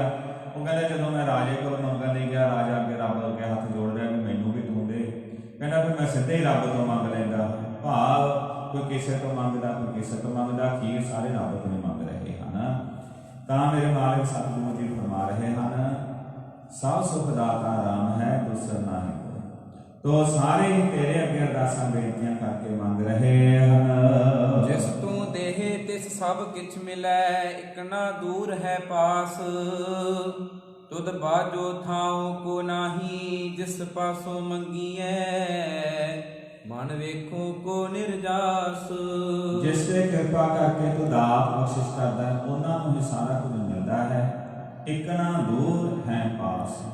ਇਕ ਨਾ ਦਾ ਅਰਥ ਇੱਥੇ ਬਹੁ ਵਚਨ ਹੈ। ਕਈਆਂ ਨੂੰ ਏਦਾਂ ਲੱਗਦਾ ਰੱਬ ਬੜੀ ਦੂਰ ਹੈ, ਉਹ ਏਦਾਂ ਮੰਗਦੇ ਨੇ ਵੀ ਹੈ ਅਸਮਾਨਾਂ ਦੇ ਮਾਲਕ ਸਾਡੇ ਤੇ ਕਿਰਪਾ ਕਰੋ। ਏਦਾਂ ਕਈ ਕਹਿੰਦੇ ਨੇ ਤੂੰ ਸਦਾ ਹੀ ਅੰਗ ਸੰਗ ਆ, ਉਹ ਕਹਿੰਦੇ ਕਣ ਕਣ ਵਿੱਚ ਰਚੇ ਹੋਏ ਮਾਲਕ ਜੀ ਸਾਡੇ ਤੇ ਮਿਹਰ ਕਰ। ਕੋਈ ਤੈਨੂੰ ਨੇੜੇ ਦੇਖ ਕੇ ਅਰਦਾਸਾਂ ਕਰਦੇ ਹਨ। ਜਪਜੀ ਸਾਹਿਬ ਚ ਤੀਜੀ ਪੌੜੀ ਇਸ ਪਰਥਾਏ ਹੈ, ਜਿੱਥੇ ਗੁਰੂ ਸਾਹਿਬ ਫਰਮਾਉਂਦੇ ਹਨ, ਕੋਈ ਉਹਨੂੰ ਕਹਿੰਦਾ ਗਾਵੇ ਕੋ ਜਾਪੈ ਦਿਸੈ ਦੂਰ, ਗਾਵੇ ਕੋ ਵੇਖੈ ਹਾਜ਼ਰਾ ਹਜ਼ੂਰ। ਤੋ ਮੇਰੇ ਮਾਲਕ ਜੀ ਇਸ ਤਰ੍ਹਾਂ ਜੀਵ ਤੈਨੂੰ ਦੇਖ ਰਹੇ ਹਨ। ਤੁਧ ਬਾਝੋਂ ਥਾਉ ਕੋ ਨਾਹੀ, ਜਿਸ ਪਾਸੋਂ ਮੰਗੀ ਹੈ ਮਨ ਵੇਖੋ ਕੋ ਨਿਰਜਾਸ। ਮਨ ਵਿੱਚ ਨਿਰਣਾ ਕਰਕੇ ਦੇਖ ਲਓ, ਤੋਂ ਬਗੈਰ ਦੂਜੀ ਥਾਂ ਨਹੀਂ ਜਿੱਥੋਂ ਮੰਗਿਆ ਜਾ ਸਕੇ। ਸਾਰੇ ਹੀ ਉਸ ਤੋਂ ਮੰਗਦੇ ਹਨ। ਸਭ ਤੁਤੈ ਨੂੰ ਸਲਾਹ ਦੇ, ਦਰ ਗੁਰਮੁਖਾਂ ਨੂੰ ਪਰਗਾਸ। ਸਾਰੇ ਤੈਨੂੰ ਹੀ ਸਲਾਹ ਰਹੇ, ਚਾਹੇ ਕੋਈ ਖੁਦਾ ਅੱਲਾਹ ਤਾਲਾ ਕਹਿ ਕੇ, ਚਾਹੇ ਕੋਈ ਗੌਡ ਕਹਿ ਕੇ, ਚਾਹੇ ਕੋਈ ਯਹੋਵਾ ਕਹਿ ਕੇ, ਕੋਈ ਭਗਵਾਨ ਕਹਿ ਕੇ, ਕੋਈ ਵਾਹਿਗੁਰੂ ਕਹਿ ਕੇ, ਅਖੀਰ ਦਾ ਇੱਕ ਪਰਮ ਸੱਤਿਆ ਨੂੰ ਹੀ ਮੰਨ ਰਹੇ ਨੇ ਵੀ ਤੇਰੇ ਹੱਥ 'ਚ ਹੈ ਸਾਰਾ ਕੁਝ। ਇਸ ਗੱਲ ਦਾ ਚਾਨਣ ਗੁਰਮੁਖਾਂ ਨੂੰ ਹੁੰਦਾ ਹੈ, ਇਹ ਗੱਲ ਦੀ ਸੋਝੀ ਗੁਰਮੁਖਾਂ ਨੂੰ ਪੈਂਦੀ ਹੈ। ਭਾਈ ਇੱਥੇ ਆ ਕੇ ਗੁਰੂ ਸਾਹਿਬ 9 ਨੰਬਰ ਪੌੜੀ ਸੰਪੂਰਨ ਕਰ ਰਹੇ ਹਨ। ਸ਼ਲੋਕ ਮਹਿਲਾ ਤੀਜਾ। ਪੰਡਿਤ ਪੜ ਪੜ ਉੱਚਾ ਕੂਕਦਾ, ਮਾਇਆ ਮੋਹ ਪਿਆਰ। ਅੰਤਰ ਬ੍ਰਹਮ ਨ ਚੀਨਈ, ਮਨ ਮੂਰਖ ਗਾਵਾਰ। ਹੁਣ 10 ਨੰਬਰ ਪੌੜੀ ਦੇ ਨਾਲ ਵੀ 2 ਸ਼ਲੋਕ ਦਰਜ ਨੇ। ਦੋਵੇਂ ਸ਼ਲੋਕ ਗੁਰੂ ਅਮਰਦਾਸ ਜੀ ਦੀ ਮੁਬਾਰਕ ਰਚਨਾ ਤੋਂ ਉਚਾਰਨ ਕੀਤੇ ਹੋਏ ਨੇ। ਤੋ ਆਪ ਜੀ ਫਰਮਾ ਰਹੇ ਹਨ, ਸ਼ਲੋਕ ਮਹਿਲਾ ਤੀਜਾ। ਪੰਡਿਤ ਪੜ ਪੜ ਉੱਚਾ ਕੂਕਦਾ, ਮਾਇਆ ਮੋਹ ਪਿਆਰ। ਮੋਹ ਸ਼ਬਦ ਮਮੇ ਨੂੰ ਹੋੜਾ ਹਾਏ ਮਸਿਆਰੀ ਮੋਹ। ਮੋਹ ਦੇ ਵਿੱਚ ਇਹੀ ਸ਼ਬਦ ਆਵੇਗਾ, ਮਮੇ ਨੂੰ ਹੋੜਾ ਹਾਏ ਮਸਿਆਰੀ। ਉੱਥੇ ਆਪਾਂ ਉਚਾਰਾਂਗੇ ਇੱਕ ਜਗ੍ਹਾ ਮੋਹੇ। ਕਿੱਥੇ ਉਚਾਰਾਂਗੇ? ਮੋਹੇ ਨਾ ਵਿਸਾਰੋ ਮੈਂ ਜਨ ਤੇਰਾ। ਮੋਹੇ ਜਿੱਥੇ ਪ੍ਰਣਾਮ ਰੂਪ ਨਾ ਵੀ ਆਪਣੇ ਆਪ ਲਈ, ਮੈਨੂੰ ਨਾ ਵਿਸਾਰੋ, ਮੈਨੂੰ ਨਾ ਭੁਲਾਓ। ਏਦਾਂ ਜਦੋਂ ਅਰਥ ਨਾਮ ਰੂਪ ਦੇ ਵਿੱਚ ਹੋਵੇਗਾ, ਕਾਮ ਕ੍ਰੋਧ ਲੋਭ ਮੋਹ ਹੰਕਾਰ, ਉੱਥੇ ਮੋਹ ਸ਼ਬਦ ਆਵੇਗਾ, ਲਿਖਿਆ ਹੈ ਮਮੇ ਨੂੰ ਹੋੜਾ ਹਾਹੀ ਮਸਿਆਰੀ ਨਾਲ ਹੈ, ਪਰ ਉਹਨੂੰ ਉਚਾਰਨ ਆਪਾਂ ਮੋਹ ਹੀ ਕਰਾਂਗੇ, ਮੋਹੇ ਉਚਾਰਨ ਨਹੀਂ ਕਰਾਂਗੇ। ਇਹ ਧਿਆਨ ਦੇਣ ਵਾਲੀ ਗੱਲ ਹੈ, ਕਿਉਂਕਿ ਬਹੁਤ ਐਸੇ ਸ਼ਬਦ ਨੇ ਰਾਗੀ ਜਥਿਆਂ ਨੇ ਗਾਏ, ਸਾਡੇ ਬੱਚੇ ਵੀ ਉਹਨਾਂ ਕੱਢਦੇ ਆ ਤੇ ਪੜ੍ਹਦੇ ਆ, ਤਾਂ ਉੱਥੇ ਉਹ ਸ਼ਬਦ ਉਚਾਰਨ ਫਿਰ ਉੱਥੇ ਗਲਤ ਹੁੰਦਾ ਹੈ ਤੇ ਸੁਣ ਕੇ ਬੜਾ ਦੁੱਖ ਹੁੰਦਾ ਵੀ ਇੰਨਾ ਜ਼ਿਆਦਾ ਹਜ਼ਾਰਾਂ ਲੱਖਾਂ ਵਾਰੀ ਇਹ ਸ਼ਬਦ ਪੜ੍ਹਿਆ ਗਿਆ ਤੇ ਸਾਰੀ ਗਲਤ ਉਚਾਰਨ ਕਰੀ ਜਾ ਰਹੇ ਹਨ। ਤੋ ਇਸ ਕਰਕੇ ਇਹ ਸ਼ਬਦ ਕੁਝ ਇੱਕ ਐਸੇ ਸ਼ਬਦ ਨੇ ਜਿਨ੍ਹਾਂ ਤੇ ਵਿਸ਼ੇਸ਼ ਤੌਰ ਤੇ ਧਿਆਨ ਦੇਣ ਦੀ ਲੋੜ ਹੈ। ਤੋ ਇਹ ਜਿਹੜਾ ਇੱਕ ਸ਼ਬਦ ਆਉਂਦਾ ਹੈ, ਕਾਮ ਕ੍ਰੋਧ ਲੋਭ ਮੋਹ ਮਨ ਲੀਨਾ, ਬੰਧਨ ਕਾਟ ਮੁਕਤ ਗੁਰ ਕੀਨਾ। ਇਹ ਸ਼ਬਦ ਬਹੁਤ ਵਾਰੀ ਪੜ੍ਹਿਆ ਜਾਂਦਾ। ਉੱਥੇ ਸਾਰੇ ਵੱਡੇ ਵੱਡੇ ਰਾਗੀ ਉਹ ਕੀਰਤਨ ਕਰਨਗੇ, ਕਾਮ ਕ੍ਰੋਧ ਲੋਭ ਮੋਹੇ ਮਨ ਲੀਨਾ। ਮੋਹੇ ਮਨ ਨਹੀਂ, ਕਾਮ ਦੇ ਵਿੱਚ, ਕ੍ਰੋਧ ਦੇ ਵਿੱਚ, ਲੋਭ ਦੇ ਵਿੱਚ, ਮੋਹ ਦੇ ਵਿੱਚ ਮਨ ਲੀਨਾ, ਮਨ ਲੀਨ ਹੋ ਗਿਆ ਹੈ। ਤੋ ਇਹ ਸਿਹਾਰੀ ਨਹੀਂ ਬੋਲੀ ਜਾਏਗੀ ਜਦੋਂ ਮੋਹ ਦਾ ਅਰਥ ਕਾਮ ਕ੍ਰੋਧ ਲੋਭ ਮੋਹ ਹੰਕਾਰ ਇਹ ਨਾਮ ਦੇ ਰੂਪ ਚ, ਜੋ ਮੋਹ ਦਾ ਅਰਥ ਮੈਨੂੰ ਰੂਪ ਚ ਹੋਏਗਾ, ਮੋਹੇ ਨਾਲ ਵਿਸਾਰ, ਤਾਂ ਸਿਹਾਰੀ ਬੋਲੀ ਜਾਵੇਗੀ। ਤੋ ਆਪ ਜੀ ਫਰਮਾ ਰਹੇ ਹਨ, ਪੰਡਿਤ ਪੜ ਪੜ ਉੱਚਾ ਕੂਕਦਾ, ਮਾਇਆ ਮੋਹ ਪਿਆਰ। ਪੰਡਿਤ ਦਾ ਅਰਥ ਹੈ ਪੁਜਾਰੀ, ਜੋ ਵੇਦ ਆਦਿਕ ਧਰਮ ਗ੍ਰੰਥਾਂ ਨੂੰ ਪੜ੍ਹਨ ਵਾਲਾ ਹਿੰਦੂ ਮਤ ਦਾ ਪ੍ਰਚਾਰਕ ਹੈ। ਉਹ ਵੇਦਾਂ ਆਦਿਕ ਗ੍ਰੰਥਾਂ ਨੂੰ ਪੜ੍ਹ ਕੇ ਬੜੀ ਉੱਚੀ ਸੁਣਾਉਂਦਾ ਹੈ, ਪਰ ਅੰਦਰ ਕੀ ਹੈ? ਮਾਇਆ ਮੋਹ ਪਿਆਰ। ਅੰਦਰ ਮਾਇਆ ਦਾ ਹੀ ਪਿਆਰ ਹੈ। ਅੰਤਰ ਬ੍ਰਹਮ ਨ ਚੀਨੈ, ਮਨ ਮੂਰਖ ਗਾਵਾਰ। ਆਪਣੇ ਅੰਦਰ ਜੋ ਬ੍ਰਹਮ ਹੈ, ਪਰਮਾਤਮਾ ਹੈ, ਉਹਨੂੰ ਚੀਨਣ ਦਾ, ਜਾਣਨ ਦਾ ਯਤਨ ਨਹੀਂ ਕਰਦਾ ਹੈ। ਇਸ ਤਰ੍ਹਾਂ ਮਨ ਵਿੱਚ ਉਹ ਮੂਰਖ ਹੀ ਸਮਝਿਆ ਜਾਵੇ, ਗਵਾਰ ਹੀ ਸਮਝਿਆ ਜਾਵੇ। ਤੋ ਇੱਥੇ ਹੁਣ ਪਰਥਾਏ ਸਾਖੀ ਮਹਾਂਪੁਰਖ ਬੋਲਦੇ, ਪਰਥਾਏ ਹੁੰਦਾ ਹੈ ਬਚਨ, ਇਹ ਸਾਰੇ ਹੀ ਧਰਮ ਦੇ ਆਗੂਆਂ ਤੇ ਲਾਗੂ ਹੋ ਜਾਂਦਾ ਹੈ। ਕੇਵਲ ਪੰਡਿਤ ਨੂੰ ਕਹਿ ਕੇ ਆਪਾਂ ਬਚ ਨਹੀਂ ਸਕਦੇ, ਸਿੱਖਾਂ ਦਾ ਵੀ ਇੱਦਾਂ ਹੀ ਆਪਾਂ ਨੂੰ ਕਹਿਣਾ ਪਏਗਾ। ਜਦੋਂ ਉੱਚੀ ਉੱਚੀ ਅਸੀਂ ਕੂਕਦੇ ਹਾਂ, ਵੱਡੇ ਵੱਡੇ ਸਪੀਕਰ ਲਗਾ ਕੇ, ਚਲੋ ਬਾਹਰ ਦੇ ਦੇਸ਼ਾਂ 'ਚ ਪ੍ਰਬੰਧ ਹੋ ਰਿਹਾ ਹੈ, ਪੰਜਾਬ ਦੇ ਗੁਰਦੁਆਰਿਆਂ 'ਚ ਦੇਖੀਦਾ ਹੈ, ਇੱਕ ਇੱਕ ਪਿੰਡ ਦੇ ਆਲੇ ਦੁਆਲੇ 4-4 ਸਪੀਕਰ ਚੱਲ ਰਹੇ ਆ, ਨਾ ਉਹਦੀ ਸਮਝ ਆਏ ਨਾ ਉਹਦੀ ਸਮਝ ਆਏ। ਹੁਣ ਇੱਥੇ ਇਹ ਤਾੜੀ ਦੋਵੇਂ ਹੱਥਾਂ ਨਾਲ ਵੱਜ ਰਹੀ ਹੈ। ਮੈਂ ਵੀ ਬੇਨਤੀ ਕਰਦੇ ਹਾਂ, ਇੱਕ ਨਾਲ ਨਹੀਂ ਹੈ।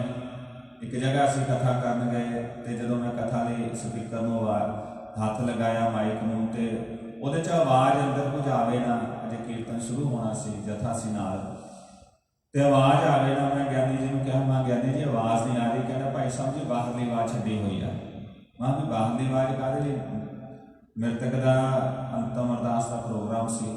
ਮਾਂ ਸੰਗਤ ਅੰਦਰ ਬੈਠੇਗੀ ਆ ਕੇ। ਕਹਿੰਦਾ ਬਾਹਰ ਦੂਰ ਦੂਰ ਤੱਕ ਆਵਾਜ਼ ਆਉਂਦੀ ਹੈ, ਤੁਸੀਂ ਫਿਕਰ ਨਾ ਕਰੋ, ਲੋਕੀ ਸੁਣਨਗੇ। ਮਾਂ ਵੀ ਮੈਨੂੰ ਨਹੀਂ ਚਾਹੀਦੇ ਬਾਹਰ ਦੇ ਲੋਕਾਂ ਦਾ ਹਿਸਾਬ। ਜਿਹੜੀ ਸੰਗਤ ਗੁਰੂ ਸਾਹਿਬ ਦੀ ਹਜ਼ੂਰੀ 'ਚ ਬੈਠੀ ਹੈ ਉਹਨਾਂ ਨੂੰ ਸੁਣਨਾ ਚਾਹੀਦਾ।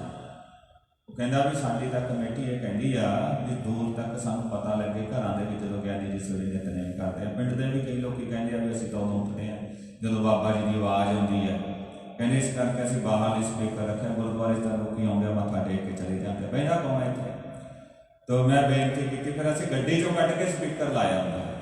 ਗੱਡੀ 'ਚ ਬਕਸਾ ਰੱਖਿਆ ਸੀ, ਉਹ ਲਿਆ ਕੇ ਅੰਦਰ ਜੁੰਟਾਂ ਨਾਲ ਸਹੀ ਸੁਹੀ ਕਰਕੇ ਲਗਾਇਆ।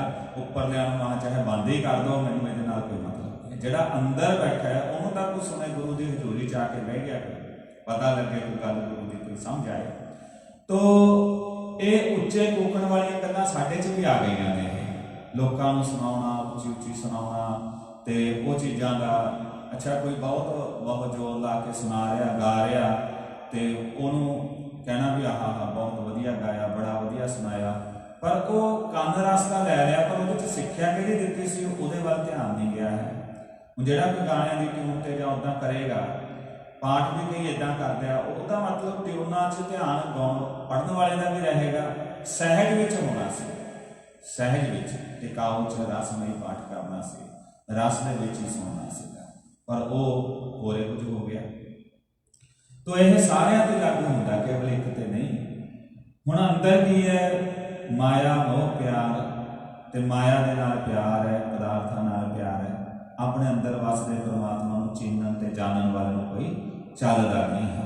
ਜਿਵੇਂ ਅੱਜ ਦੇ ਸਮੇਂ ਆਪਣੀ ਕੌਮ ਦੀ ਹਾਲਤ ਦੇਖੋ, ਜਦੋਂ ਗੁਰੂ ਦੇ ਗਿਆਨ ਦੀ ਗੱਲ ਹੋਏਗੀ, ਸ਼ਬਦ ਦੀ ਗੱਲ ਹੋਏਗੀ, ਬਾਣੀ ਦੀ ਗੱਲ ਹੋਏਗੀ, ਕੋਈ ਬਹੁਤ ਵਿਰਲੇ ਹੋਣਗੇ ਜਿਹੜੇ ਧਿਆਨ ਨਾਲ ਸੁਣਨਗੇ ਗੁਰੂ ਦੇ ਸ਼ਬਦ ਨੂੰ, ਬਾਣੀ ਨੂੰ ਆਪਾਂ ਸੁਣੀਏ। ਪਰ ਦੂਜੇ ਪਾਸੇ ਜਿਹੜੀ ਕੋਈ ਬਾਲ ਵਿਵਾਦ ਦੀ ਗੱਲ ਹੋਏਗੀ, ਗੁਰੂ ਗ੍ਰੰਥ ਸਾਹਿਬ 'ਚ ਕੋਈ ਐਸੀ ਪੰਕਤੀ ਲੱਭ ਲੈਣੀ, ਕਿਸੇ ਨੇ ਸ਼੍ਰੋਮਣੀ ਕਮੇਟੀ ਤੇ, ਕਿਸੇ ਨੇ ਸੰਪਰਦਾਵਾਂ ਤੇ, ਕਿਸੇ ਨੇ ਮਿਸ਼ਨਰੀ ਕਾਲਜਾਂ ਤੇ, ਜਿੱਥੇ ਤਵਾ ਲਾਉਣ ਵਾਲੀ ਗੱਲ ਲੱਭ ਜਾਏ, ਉਹਨੇ ਉਹ ਗੱਲ ਕਰਨੀ ਤੇ ਉਹ ਗੱਲ ਲੱਭਣੀ ਵੀ, ਤੇ ਲੋਕਾਂ ਨੇ ਸੁਣਨਾ ਵੀ ਆਹ ਬਹੁਤ ਵਧੀਆ ਆਨੰਦ ਆ ਗਿਆ ਜੀ ਸੁਣ ਕੇ। ਤੋ ਇਹ ਸਾਡਾ ਹਿਸਾਬ ਬਣ ਚੁੱਕਿਆ ਹੈ। ਹੁਣ ਪਿੱਛੇ ਮਕਸਦ ਕੀ ਹੈ? ਕਈਆਂ ਦਾ ਮਕਸਦ ਪੈਸਾ ਕਮਾਉਣਾ, ਕਈਆਂ ਦਾ ਮਕਸਦ ਪ੍ਰਸਿੱਧੀ ਕਮਾਉਣਾ, ਸੋਸ਼ਲ ਮੀਡੀਆ ਤੇ ਛੇਤੀ ਬੰਦਾ ਪ੍ਰਸਿੱਧ ਹੋ ਜਾਂਦਾ ਹੈ, ਕਈਆਂ ਦਾ ਮਕਸਦ ਅੱਗੇ ਆਉਣਾ ਕਿਸੇ ਨਾ ਕਿਸੇ ਤਰੀਕੇ ਨਾਲ। ਤੋ ਇਹ ਸਾਰਾ ਪਸਾਰਾ ਕੀ ਹੈ? ਇੱਥੇ ਗੁਰੂ ਸਾਹਿਬ ਕਹਿੰਦੇ ਇਹ ਨਾ ਸਮਝੋ ਕਿ ਗਿਆਨ ਵਿਚਾਰਿਆ ਜਾ ਰਿਹਾ ਹੈ, ਇਹਨੂੰ ਇਹ ਸਾਰੇ ਪਸਾਰੇ ਨੂੰ ਗੁਰੂ ਸਾਹਿਬ ਨੇ ਕੂਕਣਾ ਕਿਹਾ, ਵੀ ਕੂਕਿਆ ਜਾ ਰਿਹਾ ਹੈ। ਅਸਲ ਮੈਂ ਕੂਕ ਦੇ ਸ਼ਬਦ ਤੇ ਵਿਚਾਰ ਲਿਆ ਰਿਹਾ ਸੀ। ਕੂਕਣਾ ਗੁਰੂ ਸਾਹਿਬ ਨੇ ਕਿਉਂ ਲਿਖਿਆ? ਪੰਡਿਤ ਪੜ੍ਹ ਉੱਚਾ ਕੂਕਦਾ, ਉੱਚਾ ਕੂਕਣਾ, ਇਹਨੂੰ ਕੂਕਣ 'ਚ ਹੀ ਆ ਗਿਆ ਹੈ, ਰੌਲਾ ਪਾਉਣ 'ਚ ਹੀ ਆ ਗਿਆ ਸਾਰਾ ਕੁਝ, ਵੀ ਆਪਣੇ ਆਪ ਨੂੰ ਕਿਵੇਂ ਅੱਗੇ ਲੈ ਕੇ ਆਇਆ ਜਾ ਸਕੇ। ਕਿਉਂਕਿ ਇਹਦੇ ਪਿੱਛੇ ਜੋ ਮਕਸਦ ਹੈ, ਗੁਰੂ ਦੀ ਗੱਲ ਨੂੰ ਸਮਝਣਾ, ਸਮਝਾਉਣਾ ਤੇ ਜਿਉਣਾ ਨਹੀਂ ਹੈ, ਇਹਦੇ ਪਿੱਛੇ ਮਕਸਦ ਮਾਇਆ ਦਾ ਹੈ। ਐਸੇ ਮਨੁੱਖ ਆਪਣੇ ਅੰਦਰ ਵਸਦੇ ਹੋਏ ਬ੍ਰਹਮ ਨੂੰ ਚੇਤੇ ਨਹੀਂ ਕਰਦੇ। ਮਨ ਮੂਰਖ ਗਵਾਰ, ਉਹ ਮਨੋਂ ਮੂਰਖ ਤੇ ਗਵਾਰ ਹੀ ਸਮਝੇ ਜਾਣੇ ਚਾਹੀਦੇ ਹਨ। ਬੂਝੈ ਭਾਏ ਜਗਤ ਪਰ ਬੁੱਧ ਦਾ, ਨਾ ਬੂਝੈ ਵਿਚਾਰ, ਬਿਰਥਾ ਜਨਮ ਗਵਾਇਆ, ਮਰ ਜੰਮੈ ਵਾਰੋ ਵਾਰ। ਉਹ ਹੁਣ ਦੂਜੇ ਭਾਅ ਦੇ ਵਿੱਚ, ਭਾਵ ਦਾ ਅਰਥ ਪਿਆਰ, ਇੱਕ ਓਂਕਾਰ ਦਾ ਪਿਆਰ ਚਾਹੀਦਾ ਸੀ। ਇੱਕ ਤੋਂ ਜਿੱਥੇ ਦੂਜਾ ਹੋ ਗਿਆ ਉਹ ਉਲਝ ਗਿਆ ਬੰਦਾ। ਉਹ ਦੂਜੇ ਭਾਏ ਵਿੱਚ ਨੇ ਤੇ ਜਗਤ ਨੂੰ ਪ੍ਰਬੋਧ ਰਹੇ ਨੇ, ਗਿਆਨ ਦੇ ਰਹੇ ਨੇ। ਪ੍ਰਬੋਧਨ ਦਾ ਅਰਥ ਹੁੰਦਾ ਗਿਆਨ ਦੇਣਾ, ਸਿੱਖਿਆ ਦੇਣੀ। ਨਾ ਬੁਝੈ ਵਿਚਾਰ। ਰਿਐਲਿਟੀ ਇਹ ਹੈ ਵੀ ਆਪ ਉਸ ਚੀਜ਼ ਨੂੰ ਅਜੇ ਬੁੱਝ ਨਹੀਂ ਰਹੇ, ਦੂਜਿਆਂ ਨੂੰ ਪ੍ਰੀਚ ਕਰ ਰਹੇ ਆ। ਬਿਰਥਾ ਜਨਮ ਗਵਾਇਆ, ਮਰ ਜੰਮੈ ਬਾਰੋ ਬਾਰ। ਉਹ ਆਪਣਾ ਜਨਮ ਚਾਹੇ ਧਾਰਮਿਕ ਗ੍ਰੰਥਾਂ ਦੀ ਗੱਲ ਕਰ ਰਹੇ ਨੇ, ਵਿਚਾਰ ਰਹੇ ਨੇ, ਪਰ ਵਿਅਰਥ ਹੀ ਗਵਾ ਰਹੇ ਨੇ, ਕਿਉਂਕਿ ਪਿੱਛੇ ਭਾਵਨਾ ਕੁਝ ਹੋਰ ਹੈ। ਇਹੋ ਜਿਹੇ ਮਨੁੱਖ ਜੰਮਣ ਮਰਨ ਦੇ ਗੇੜ ਵਿੱਚ ਹੀ ਪੈ ਰਹਿੰਦੇ ਹਨ, ਉਹ ਆਤਮਿਕ ਜੀਵਨ ਨੂੰ ਪ੍ਰਾਪਤ ਨਹੀਂ ਕਰਦੇ। ਮਹਲਾ ਤੀਜਾ। ਜਿਨੀ ਸਤਿਗੁਰ ਸੇਵਿਆ ਤਿਨੀ ਨਾਉ ਪਾਇਆ, ਬੁਝੋ ਕਰ ਵਿਚਾਰ। ਸਦਾ ਸ਼ਾਂਤ ਸੁਖ ਮਨ ਵਸੈ, ਚੂਕੈ ਕੂਕ ਪੁਕਾਰ। ਤੇ ਜਿਨ੍ਹਾਂ ਨੇ ਗੁਰੂ ਸਾਹਿਬ ਜੀ ਫਰਮਾਉਂਦੇ ਹਨ, ਗੁਰੂ ਨੂੰ ਸੇਵਿਆ। ਗੁਰੂ ਨੂੰ ਸੇਵਿਆ, ਜਿੱਥੇ ਸ਼ਬਦ ਆਏਗਾ ਧਿਆਨ ਦੇਣਾ ਗੁਰੂ ਪਿਆਰੀ ਸਾਧ ਸੰਗਤ ਜੀ। ਗੁਰੂ ਨੂੰ ਸੇਵਿਆ ਦਾ ਅਰਥ ਹੈ ਕਿ ਗੁਰੂ ਸਾਹਿਬ ਦੀ ਸੇਵਾ ਕੀਤੀ। ਆਪਾਂ ਬਹੁਤ ਗੁਰੂ ਨੂੰ ਸੇਵਿਆ ਦਾ ਅਰਥ ਹੈਗਾ ਗੁਰੂ ਦੇ ਦੱਸੇ ਮੁਤਾਬਕ ਸੇਵਾ ਕੀਤੀ, ਇਹ ਅਰਥ ਹੈ। ਜਿਵੇਂ ਗੁਰੂ ਕਹਿੰਦਾ ਉਹਦੇ ਮੁਤਾਬਕ ਚੱਲੇ। ਤਿੰਨੇ ਨਾਮ ਪਾਇਆ, ਉਹਨਾਂ ਨੂੰ ਨਾਮ ਦੀ ਪ੍ਰਾਪਤੀ ਹੋਈ। ਬੁਝੋ ਕਰ ਵਿਚਾਰ। ਬਿਹਾਰੀ ਲੱਗੀ ਹੋਈ ਹੈ ਬੱਬੇ ਨੂੰ, ਵਿਚਾਰ। ਵਿਚਾਰ ਨਹੀਂ ਕਹਾਂਗੇ, ਵਿਚਾਰ। ਜਿਵੇਂ ਦਰਿਆਓ ਸ਼ਬਦ ਆਉਂਦਾ ਹੈ, ਆਪਾਂ ਨਿਤਨੇਮ 'ਚ ਪਾਠ ਕਰਦੇ ਹਾਂ, ਦਰਿਆਓ। ਤੋ ਇੱਦਾਂ ਬਿਹਾਰੀ ਜਿੱਥੇ ਸ਼ਬਦ ਨੂੰ ਲੱਗੀ ਹੋਵੇ, ਵਿੱਚ ਜਿਹੜਾ ਪਾਠ ਹੈ ਉਹ ਜ਼ੋਰ ਦੇ ਕੇ ਕੀਤਾ ਜਾਂਦਾ। ਵਿਚਾਰ ਡਬਲ ਮਾਤਰਾ ਆ ਜਾਂਦੀ ਹੈ। ਵਿਚਾਰ ਕਰਕੇ ਇਸ ਗੱਲ ਨੂੰ ਬੁੱਝਣਾ ਕਰੋ, ਸਮਝਣਾ ਕਰੋ। ਜਿਨ੍ਹਾਂ ਨੇ ਗੁਰੂ ਦੇ ਦੱਸੇ ਮੁਤਾਬਕ ਚੱਲਣਾ ਕੀਤਾ, ਉਹ ਹੀ ਨਾਮ ਦੀ ਪ੍ਰਾਪਤੀ ਕਰਦੇ ਹਨ। ਤੇ ਜਿਨ੍ਹਾਂ ਨੂੰ ਨਾਮ ਦੀ ਪ੍ਰਾਪਤੀ ਹੁੰਦੀ ਹੈ, ਸਦਾ ਸ਼ਾਂਤ ਸੁਖ ਮਨ ਵਸੈ। ਉਹਨਾਂ ਦੇ ਅੰਦਰ ਸ਼ਾਂਤੀ ਤੇ ਸੁਖ ਆ ਜਾਂਦਾ ਹੈ। ਚੁੱਕੈ ਕੂਕ ਪੁਕਾਰ, ਜਿਹੜਾ ਪਹਿਲਾਂ ਗਿਆ ਸੀ ਕੂਕਣਾ, ਉਹਨਾਂ ਦੇ ਅੰਦਰੋਂ ਕੂਕਣ ਵਾਲੀ ਗੱਲ ਦੂਰ ਹੋ ਜਾਂਦੀ ਹੈ। ਉਹ ਕਹਿੰਦੇ ਵੀ ਇਹ ਕੂਕਣ ਨਾਲ ਸਾਡਾ ਮਤਲਬ ਨਹੀਂ ਹੈ।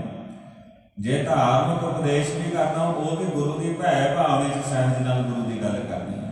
ਕੂਕਣ ਨਾਲ ਮਤਲਬ ਨਹੀਂ, ਦਿਖਾਵੇ ਨਾਲ ਮਤਲਬ ਨਹੀਂ, ਕੋਈ ਦੁਨੀਆ ਦੇ ਝੂਠੇ ਪੌੜ ਮਾਰ ਕੇ ਫੇਮਸ ਹੋਣ ਨਾਲ ਮਤਲਬ ਨਹੀਂ ਹੈ। ਜੇ ਗੁਰੂ ਨੇ ਸੇਵਾ ਲਾਈ ਆ, ਭਾਵਨਾ ਦੇ ਵਿੱਚ ਆ ਕੇ ਸੇਵਾ ਕਰਨੀ। ਕੂਕਣ ਵਾਲੀ ਗੱਲ ਉਹਨਾਂ ਅੰਦਰੋਂ ਚਲੀ ਜਾਂਦੀ ਹੈ। ਆਪੈ ਨੂੰ ਆਪ ਖਾਏ, ਮਨ ਨਿਰਮਲ ਹੋਵੇ, ਗੁਰ ਸ਼ਬਦੀ ਵਿਚਾਰ।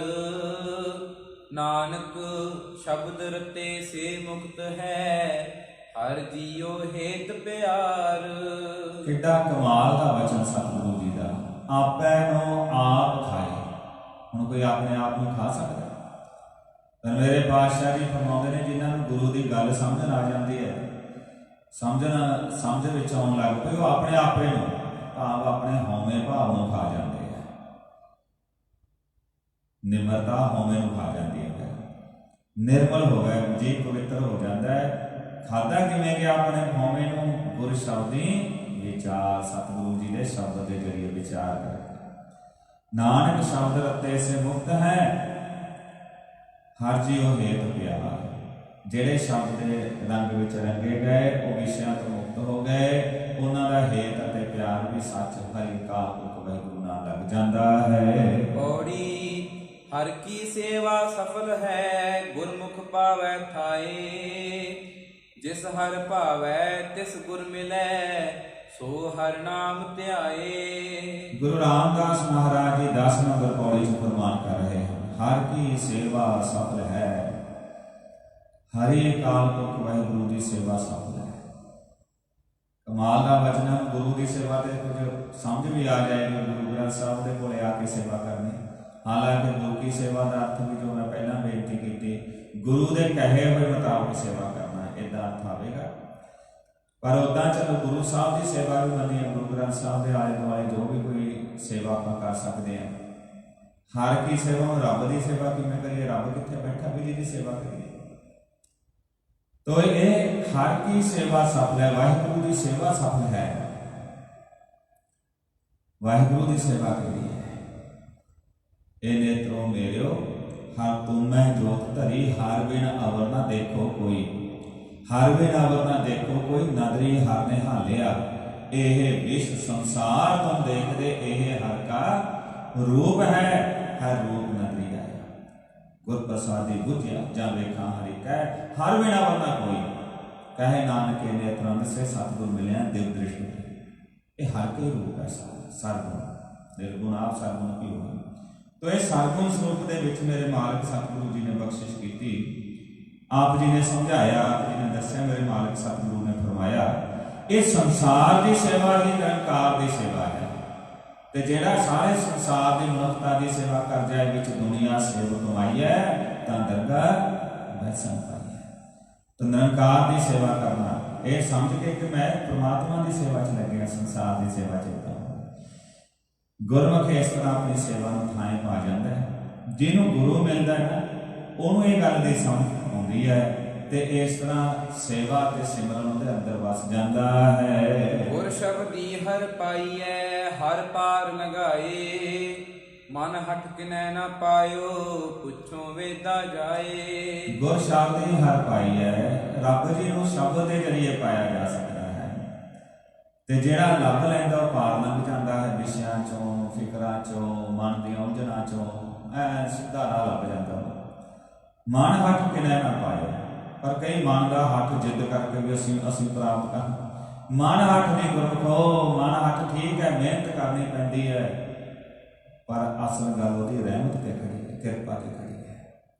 ਤੋ ਨਿਰਮਲਤਾ ਦੇ ਨਾਲ ਉਹਦੀ ਕਿਰਪਾ ਲਓ। ਪੁੱਛੋ ਵੇਦਾਂ ਜਾਏ, ਵੇਦ ਆਦਿ ਗ੍ਰੰਥਾਂ ਨੂੰ ਵੀ ਪੁੱਛ ਲਓ, ਜਿੱਥੇ ਹੰਕਾਰ ਆ ਗਿਆ ਉੱਥੇ ਨਿਰੰਕਾਰ ਨਹੀਂ ਲੱਭਿਆ ਕਿਸੇ ਨੂੰ। ਤੋ ਮੇਰੇ ਮਾਲਕ ਜੀ ਫਰਮਾ ਰਹੇ ਨੇ, ਮਨ ਹੱਠ ਨਹੀਂ ਭਾਈ, ਆਪਣਾ ਉਦਮ ਕਰਦੇ ਕਰਦੇ ਉਹਦੀ ਕਿਰਪਾ ਦੀ ਟੇਕ ਰੱਖਣੀ ਸਿੱਖੋ। ਨਾਨਕ ਹਰ ਕੀ ਸੇਵਾ ਸੋ ਕਰੇ, ਜਿਸ ਲਏ ਹਰ ਲਾਏ। ਅਖੀਰ ਆਪ ਜੀ ਫਰਮਾ ਰਹੇ ਹਨ, ਹੇ ਨਾਨਕ, ਮਾਲਕ ਦੀ ਸੇਵਾ ਉਹ ਕਰਦਾ ਜਿਹਨੂੰ ਆਪ ਜੋੜ ਲੈਂਦਾ ਹੈ। ਮਾਲਕ ਦੀ ਸੇਵਾ ਸੰਸਾਰ ਜਗਤ ਉਹਦੇ ਰੂਪ ਹੈ। ਸਮੁੱਚੀ ਮਨੁੱਖਤਾ ਦੀ ਸੇਵਾ 'ਚ ਉਹ ਮਨੁੱਖ ਆਪਣੇ ਜੀਵਨ ਨੂੰ ਲਾਏਗਾ ਜਿਹਦੇ ਤੇ ਉਹ ਕਿਰਪਾ ਕਰਕੇ ਆਪ ਜੋੜ ਲੈ, ਆਪ ਜਿਸ ਨੂੰ ਮਿਲਣਾ ਕਰੇ। ਸ਼ਲੋਕ ਮਹਿਲਾ ਤੀਜਾ। ਨਾਨਕ ਸੋ ਸੂਰਾ ਵਰਿਆਮ, ਜਿਨ ਵਿੱਚ ਹੋ ਦੁਸ਼ਟ ਅਹੰਕਰਨ ਮਾਰਿਆ। ਗੁਰਮੁਖ ਨਾਮ ਸਲਾਹ ਜਨਮ ਸਵਾਰਿਆ। ਹੁਣ ਇੱਥੋਂ 11 ਨੰਬਰ ਪੌੜੀ ਦੇ ਨਾਲ ਦੇ ਸ਼ਲੋਕਾਂ ਦੀ ਪ੍ਰਾਰੰਭਤਾ ਹੈ। 11 ਨੰਬਰ ਪੌੜੀ ਨਾਲ ਵੀ 2 ਸ਼ਲੋਕ ਨੇ। ਸ਼ਲੋਕ ਕੁਝ ਲੰਮੇਰੇ ਹਨ ਤੇ ਗੁਰੂ ਅਮਰਦਾਸ ਮਹਾਰਾਜ ਜੀ ਬਖਸ਼ਿਸ਼ ਕਰਦੇ ਨੇ। ਦੋਵੇਂ ਸ਼ਲੋਕ ਗੁਰੂ ਅਮਰਦਾਸ ਜੀ ਨੇ ਉਚਾਰਨ ਕੀਤੇ ਨੇ, ਪੌੜੀ ਗੁਰੂ ਰਾਮਦਾਸ ਮਹਾਰਾਜ ਜੀ ਨੇ ਉਚਾਰਨ ਕੀਤੀ ਹੈ। ਆਪ ਜੀ ਸੂਰਮੇ ਦਾ ਜ਼ਿਕਰ ਕਰਦੇ ਹਨ। ਗੁਰਬਾਣੀ 'ਚ ਬਹੁਤ ਵਾਰੀ ਸੂਰਮੇ ਦਾ ਜ਼ਿਕਰ ਆਵੇਗਾ ਤੇ ਜਦੋਂ ਗੁਰੂ ਸਾਹਿਬ ਸੂਰਮੇ ਦਾ ਜ਼ਿਕਰ ਕਰਦੇ ਨੇ, ਸਭ ਤੋਂ ਪਹਿਲਾਂ ਮਨੁੱਖ ਦਾ ਜ਼ਿਕਰ ਸੂਰਮੇ ਦਾ ਅੰਦਰ ਦੇ ਵਿਸ਼ਿਆਂ ਨੂੰ ਜਿੱਤਣ ਦੇ ਨਾਲ ਗੱਲ ਹੁੰਦੀ ਹੈ। ਜਿਹਨੂੰ ਗੁਰੂ ਨਾਨਕ ਸਾਹਿਬ ਨੇ ਫਰਮਾਇਆ ਨਾ, ਆਈ ਪੰਥੀ ਸੰਗ ਜਮਾਤੀ ਮਨ ਜੀਤੈ ਜਗ ਜੀਤ। ਜਿਹੜਾ ਮਨ ਨੂੰ ਜਿੱਤ ਲੈਂਦਾ ਹੈ ਉਹ ਜਗਤ ਨੂੰ ਜਿੱਤਣ ਵਾਲਾ ਬਣੇਗਾ। ਜਿਹੜਾ ਜਗਤ ਨੂੰ ਜਿੱਤੀ ਗਿਆ, ਜੇ ਤੋਂ ਮਨ ਨਾ ਜਿੱਤਿਆ ਗਿਆ, ਅਖੀਰ ਸਿਕੰਦਰ ਵਾਂਗੂ ਕਹਿੰਦੇ ਨੇ, ਮੇਰੇ ਜਨਾਜ਼ੇ 'ਚੋਂ ਮੇਰੇ ਹੱਥ ਬਾਹਰ ਰੱਖ ਦਿਓ, ਖਾਲੀ ਹੱਥ ਜਾ ਰਿਹਾ। ਤੋ ਇਹ ਹੈ ਮਨ ਨੂੰ ਜਿੱਤਣ ਦੀ ਗੱਲ। ਸਿੱਖ ਦਾ ਜਦੋਂ ਜੀਵਨ ਹੈ, ਜੋ ਪੂਰਾ ਕਨਸੈਪਟ ਗੁਰੂ ਸਾਹਿਬ ਨੇ ਸੰਤ ਸਿਪਾਹੀ ਦਾ ਬਣਾਇਆ ਹੈ, ਪਹਿਲਾਂ ਸੰਤ ਹੈ ਸਿੱਖ, ਫੇਰ ਸਿਪਾਹੀ ਹੈ। ਪਹਿਲਾਂ ਉਹਦੇ ਅੰਦਰ ਆਪਣੇ ਅੰਦਰ ਦੇ ਵਿਸ਼ਿਆਂ ਨੂੰ ਜਿੱਤਣ ਵਾਲੀ ਤਾਕਤ ਬਣਦੀ ਹੈ, ਫਿਰ ਉਹ ਬਾਹਰਲੇ ਦੁਸ਼ਮਣਾਂ ਤੇ ਫਤਹ ਪ੍ਰਾਪਤ ਕਰਦਾ ਹੈ। ਜੇ ਆਪਣੇ ਅੰਦਰ ਦੇ ਵਿਸ਼ਿਆਂ ਨੂੰ ਨਾ ਜਿੱਤਿਆ ਗਿਆ, ਬਾਹਰਲੇ ਦੁਸ਼ਮਣਾਂ ਤੇ ਕੋਈ ਫਤਹ ਪ੍ਰਾਪਤ ਕਰਦਾ ਹੈ, ਉਹ ਆਪਣੇ ਅੰਦਰ ਦੇ ਵਿਸ਼ਿਆਂ ਕਰਕੇ ਫਿਰ ਹਾਰ ਜਾਵੇਗਾ। ਉਹ ਸਾਰੇ ਜਿੱਤੇ ਹੋਏ ਨੂੰ ਮਿੱਟੀ ਵਿੱਚ ਮਿਲਾ ਕੇ ਰੱਖ ਦੇਗਾ। तो मेरे पातशाह जी सूरमे की परिभाषा, सूरमे की डेफिनेशन दे रहे थे। नानक सो सूरा वरियाम, वरियाम वरियाम का अर्थ तो बहुत बड़ा, वो बड़ा बड़ा बहादुर सूरमा बनो। सूरा का अर्थ है सूरमा, बड़ा वेरी ग्रेट, बहुत बड़ा सूरमा। कौन? जिन विचों दुष्ट अहंकरण मारिया। अहंकरण कहते हौमे, अहंकार, ईगो, मैं ही मैं है, सेल्फ इंपॉर्टेंस, हर एक चीज़ के विच मैं ही मैं। जिन्हें अपने अंदरों ये चीज़ मार ली ना, उन्होंने सूरमा समझो। सारे कितने मैं नहीं चाहते होंगे, कितने ऑफिस के विच जॉब करते हुए तो मैं नहीं चाहते होंगे, उत्थे कोई होर दा भी किसी का हिसाब सही हो सकता है, किते किसी संस्था के विच होई उत्थे मैं ही नहीं चाहती, उत्थे कोई अपने नाल वध गुण वाला जां किसी होर आपां नूं जिहड़े फील्ड की नॉलेज आ उहनूं दूजे नूं किसी होर फील्ड की नॉलेज हो सकती है। हर एक थां मेरी नॉलेज थोड़ा अगे है कि दूजे की भी नॉलेज की दौड़ पै सकती है। इदां ही गुरमुख अपने परिवारां विच भी ध्यान रखो।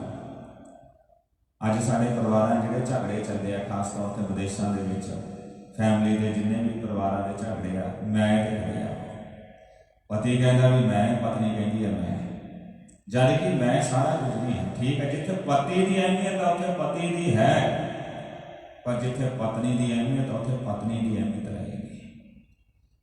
सारे फील्ड में कदे भी बंदा अगे नहीं है, सारे फील्डों में कदे भी स्त्री अगे नहीं है, रल मिल के चल रहा है संसार। इदा बनाया वाहिगुरू जी ने। बच्चों की अपनी अहमियत है, उन्होंने विचार, उन्होंने सोच, जिंदगी प्रति नजरिया। जिस समय बच्चे जन्म लैके बड़े हो रहे हैं, वो माता पिता तो 20-25-30 साल तो बाद का टाइम है, तो उस उन्होंने नॉलेज, उन्होंने सिस्टम, उन्होंने सोसाइटी कैसी है जिस पल रहा, उन्होंने सोच उदा की होगी। तो हर एक गल में जो हर कोई फैमिली मैंबर भी कहे मेरे ते आधारित होवे, वो परिवार भी नहीं चलता। जो संस्था में कोई कहना मेरे ते आधारित होवे, संस्था नहीं चलती। जो किसी धर्म के कुछ लोग कहते साडे ते आधारित होवे, फिर वो धर्म भी नहीं चलता, बहुत हिस्सों च वंडिया जाता है। सारे धर्म वंडे गए समय समय नाल। कौम 72 संघ कर, 72 फिरकियां च यहूदी वंडे गए, ईसाई वंडे गए, या इन्ने फिरकियां च वंडे गए भी फिरकियां की गिनती कोई नहीं। ईवन इन्हों की बाइबल भी वक्री वक्री है, कई ने कई गल्लां कढ़दियां, कई ने विच पाईयां होईयां ने। मुसलमान इन्ने फिरकियां च वंडे हुए गिनती नहीं हो सकती।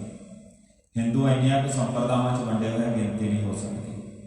बुद्ध धर्म सीगा हीन जान महाजान, वो भी 2 हिस्सों च वंडिया गया, बाकी छोटे हिस्से ने 2 मुख्य हिस्से हो गए।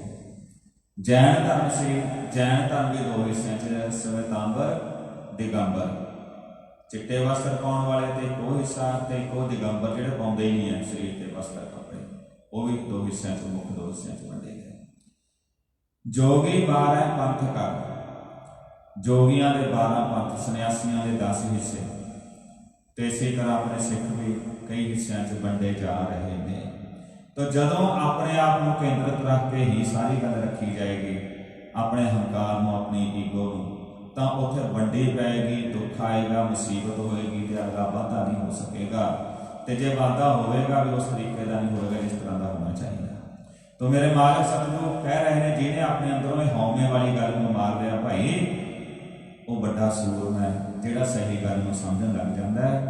तो गुरमुख नाम सलाहे जन्म सवारे, गुरु वाल मुख करके नाम से जुड़ के वो अपने जन्म को सवारदा है। आप हुआ सदा मुक्त, सब कुल निस्तारिया, सोहन सच द्वार नाम प्यारिया। वो आप भी मुक्त हो जाता विषया तो, अपने कुल का भी भला कर जाता है, ते शोभा प्राप्त करता है, ते वाहिगुरु दे प्यारे च उहदा नाम आ जाता है। मन मुख करे अहंकार, मरण विगाड़िया, सबो वरतै हुक्म क्या करें विचारिया। मन पिछे चलने वाले मनुख ने तो अहंकार ही करना, उन्होंने तो पता ही नहीं दूजा रास्ता भी कोई है। मरण बिगाड़िया, अखीर मरदा भी है, तो मरण को बिगाड़ के दुखी होकर मरदा, मौत को दुखदाई बना के। सबो वरतै हुक्म क्या करें विचारे, अखीर गुरु साहब कहते भी हुक्म की खेड है। रब ने तो दोहे चीज़ां वक्रो वक्रे तरह दी पैदा कीतियां, फुल भी बनाए तो कंडे भी बनाए। तो गुरमुख इस गल नूं इस तरीके नाल जानना करदा है। आपा दूजा लग खसम विसारिया, नानक बिन नामै सब दुख सुख विसारिया। आपो दूजा लग, अपने आपे की खोज छड्ड के दूजा लग, दूजियां बारे खोजन लग्या होया। कोई ने इदां कीता, वो इदां कर रहा, उदां खसम विसारिया, रब भुल गया। बस रब तो याद ही उदों होंदा जदों आपे की खोज वाले चलीए। नानक बिन नामै सब दुख सुख विसारे, इदा नाम तो बगैर, नाम तो टुटे हुए जीव ने सुख नूं विसार के दुख का मार्ग ही चुनना कीता है। महला तीजा गुरपुरै हर नाम जड़ाया, तिन विचों भरम चुकाया। राम नाम हर कीरत गाई, कर चानन मग दिखाया। तीजे पातशाह जी अगले श्लोक च फरमा रहे हैं, कुछ वेलिया ते गुरु की कृपा हुई, इस रस्ते चले, जिवें हुण आपां कथा विचार सुन रहे हैं, मनुख के मन च गुरु की आपां संगत कर रहे हैं, शब्द गुरु की संगत कर रहे हैं। गुरु की संगत के नाल लेख संस्कार बदल जाते हैं, विचार बदल जाते हैं। तो इदां कोई इधर नूं चल पिया, गुरु ने कृपा की, उन्होंने अंदरों भरम दूर होने लग पे, नाम के मार्ग ते चलण लग पे, ते वाहिगुरु की कीर्ति करन लग पे, तो उन्होंने अंदर चानन होने लग जाता है। हमै मार एक निव लागी, अंतर नाम वसाया, ਗੁਰਮਤੀ ਜਮ ਜੋਹ ਨ ਸਾਕੈ ਸਾਚੈ ਨਾਮ ਸਮਾਇਆ। ਹਉਮੈ ਨੂੰ ਉਹ ਦੂਰ ਕਰਦੇ ਹੈ ਤੇ ਇੱਕ ਚ ਦਿਬ ਲੱਗਣ ਲੱਗ ਜਾਂਦੀ ਹੈ। ਇੱਕ ਓਂਕਾਰ ਦੇ ਪਸਾਰੇ ਦੀ ਸਮਝ ਆਉਣ ਲੱਗ ਜਾਂਦੀ ਹੈ। ਅੰਦਰ ਨਾਮ ਦਾ ਵਾਸਾ ਹੋਣ ਲੱਗ ਜਾਂਦਾ ਹੈ। ਗੁਰੂ ਦੀ ਮੱਤ ਅਨੁਸਾਰ ਚੱਲਦੇ ਹੋ ਫਿਰ ਜਮ ਵੀ ਉਹ ਜਿਉਂਦੇ ਨਹੀਂ ਹਨ। ਮੌਤ ਦਾ ਭੈ ਵੀ ਨਹੀਂ ਰਹਿੰਦਾ ਤੇ ਸੱਚ ਵਿੱਚ ਜੀਵ ਦੀ ਸਮਾਈ ਹੋਣ ਲੱਗ ਜਾਂਦੀ ਹੈ। ਤੋ ਇਹਨਾਂ ਪੰਕਤੀਆਂ ਦੇ ਨਾਲ ਹੁਣ ਗੁਰੂ ਗ੍ਰੰਥ ਸਾਹਿਬ ਦਾ 87 ਅੰਗ ਆਰੰਭ ਹੋਇਆ ਹੈ। ਸਭ ਆਪੇ ਆਪ ਵਰਤੈ ਕਰਤਾ ਜੋ ਭਾਵੈ ਸੋ ਨਾਇ ਲਾਇਆ। ਜਨ ਨਾਨਕ ਨਾਮ ਲਏ ਤਾਂ ਜੀਵੈ ਬਿਨ ਨਾਵੇਂ ਖਿਨ ਮਰ ਜਾਇਆ। ਸਭ ਆਪੇ ਹੀ ਆਪ ਮਾਲਕ ਵਾਹਿਗੁਰੂ ਕਰਤਾ ਸਾਰੇ ਕਿਤੇ ਵਰਤਦਾ ਹੈ। ਉਹਦੀ ਜਿਹਦੇ ਤੇ ਕਿਰਪਾ ਹੁੰਦੀ ਉਹਨੂੰ ਨਾਮ ਵਿੱਚ ਜੋੜਦਾ ਹੈ। ਹੇ ਨਾਨਕ ਅਸੀਂ ਵੀ ਇਹੀ ਅਰਦਾਸ ਕਰਦੇ ਹਾਂ ਵੀ ਤੇਰਾ ਨਾਮ ਜਪਦੇ ਹਾਂ ਤਾਂ ਅਸੀਂ ਜਿਉਂਦੇ ਹਾਂ। ਤੇਰੇ ਨਾਮ ਤੋਂ ਬਗੈਰ ਤੇ ਮਰ ਹੀ ਜਾਈਦਾ ਹੈ। ਆਖਾਂ ਜੀਵਾਂ ਵਿਸਰੈ ਮਰ ਜਾਓ। ਇਸ ਤਰ੍ਹਾਂ ਗੁਰੂ ਸਾਹਿਬ ਜੀ ਇੱਥੇ ਫਰਮਾ ਰਹੇ ਹਨ। ਪੌੜੀ ਜੋ ਮਿਲਿਆ ਹਰ ਦੀ ਬਾਣ ਸਿਓ ਸੋ ਸਭਨੀ ਦੀ ਬਾਣੀ ਮਿਲਿਆ।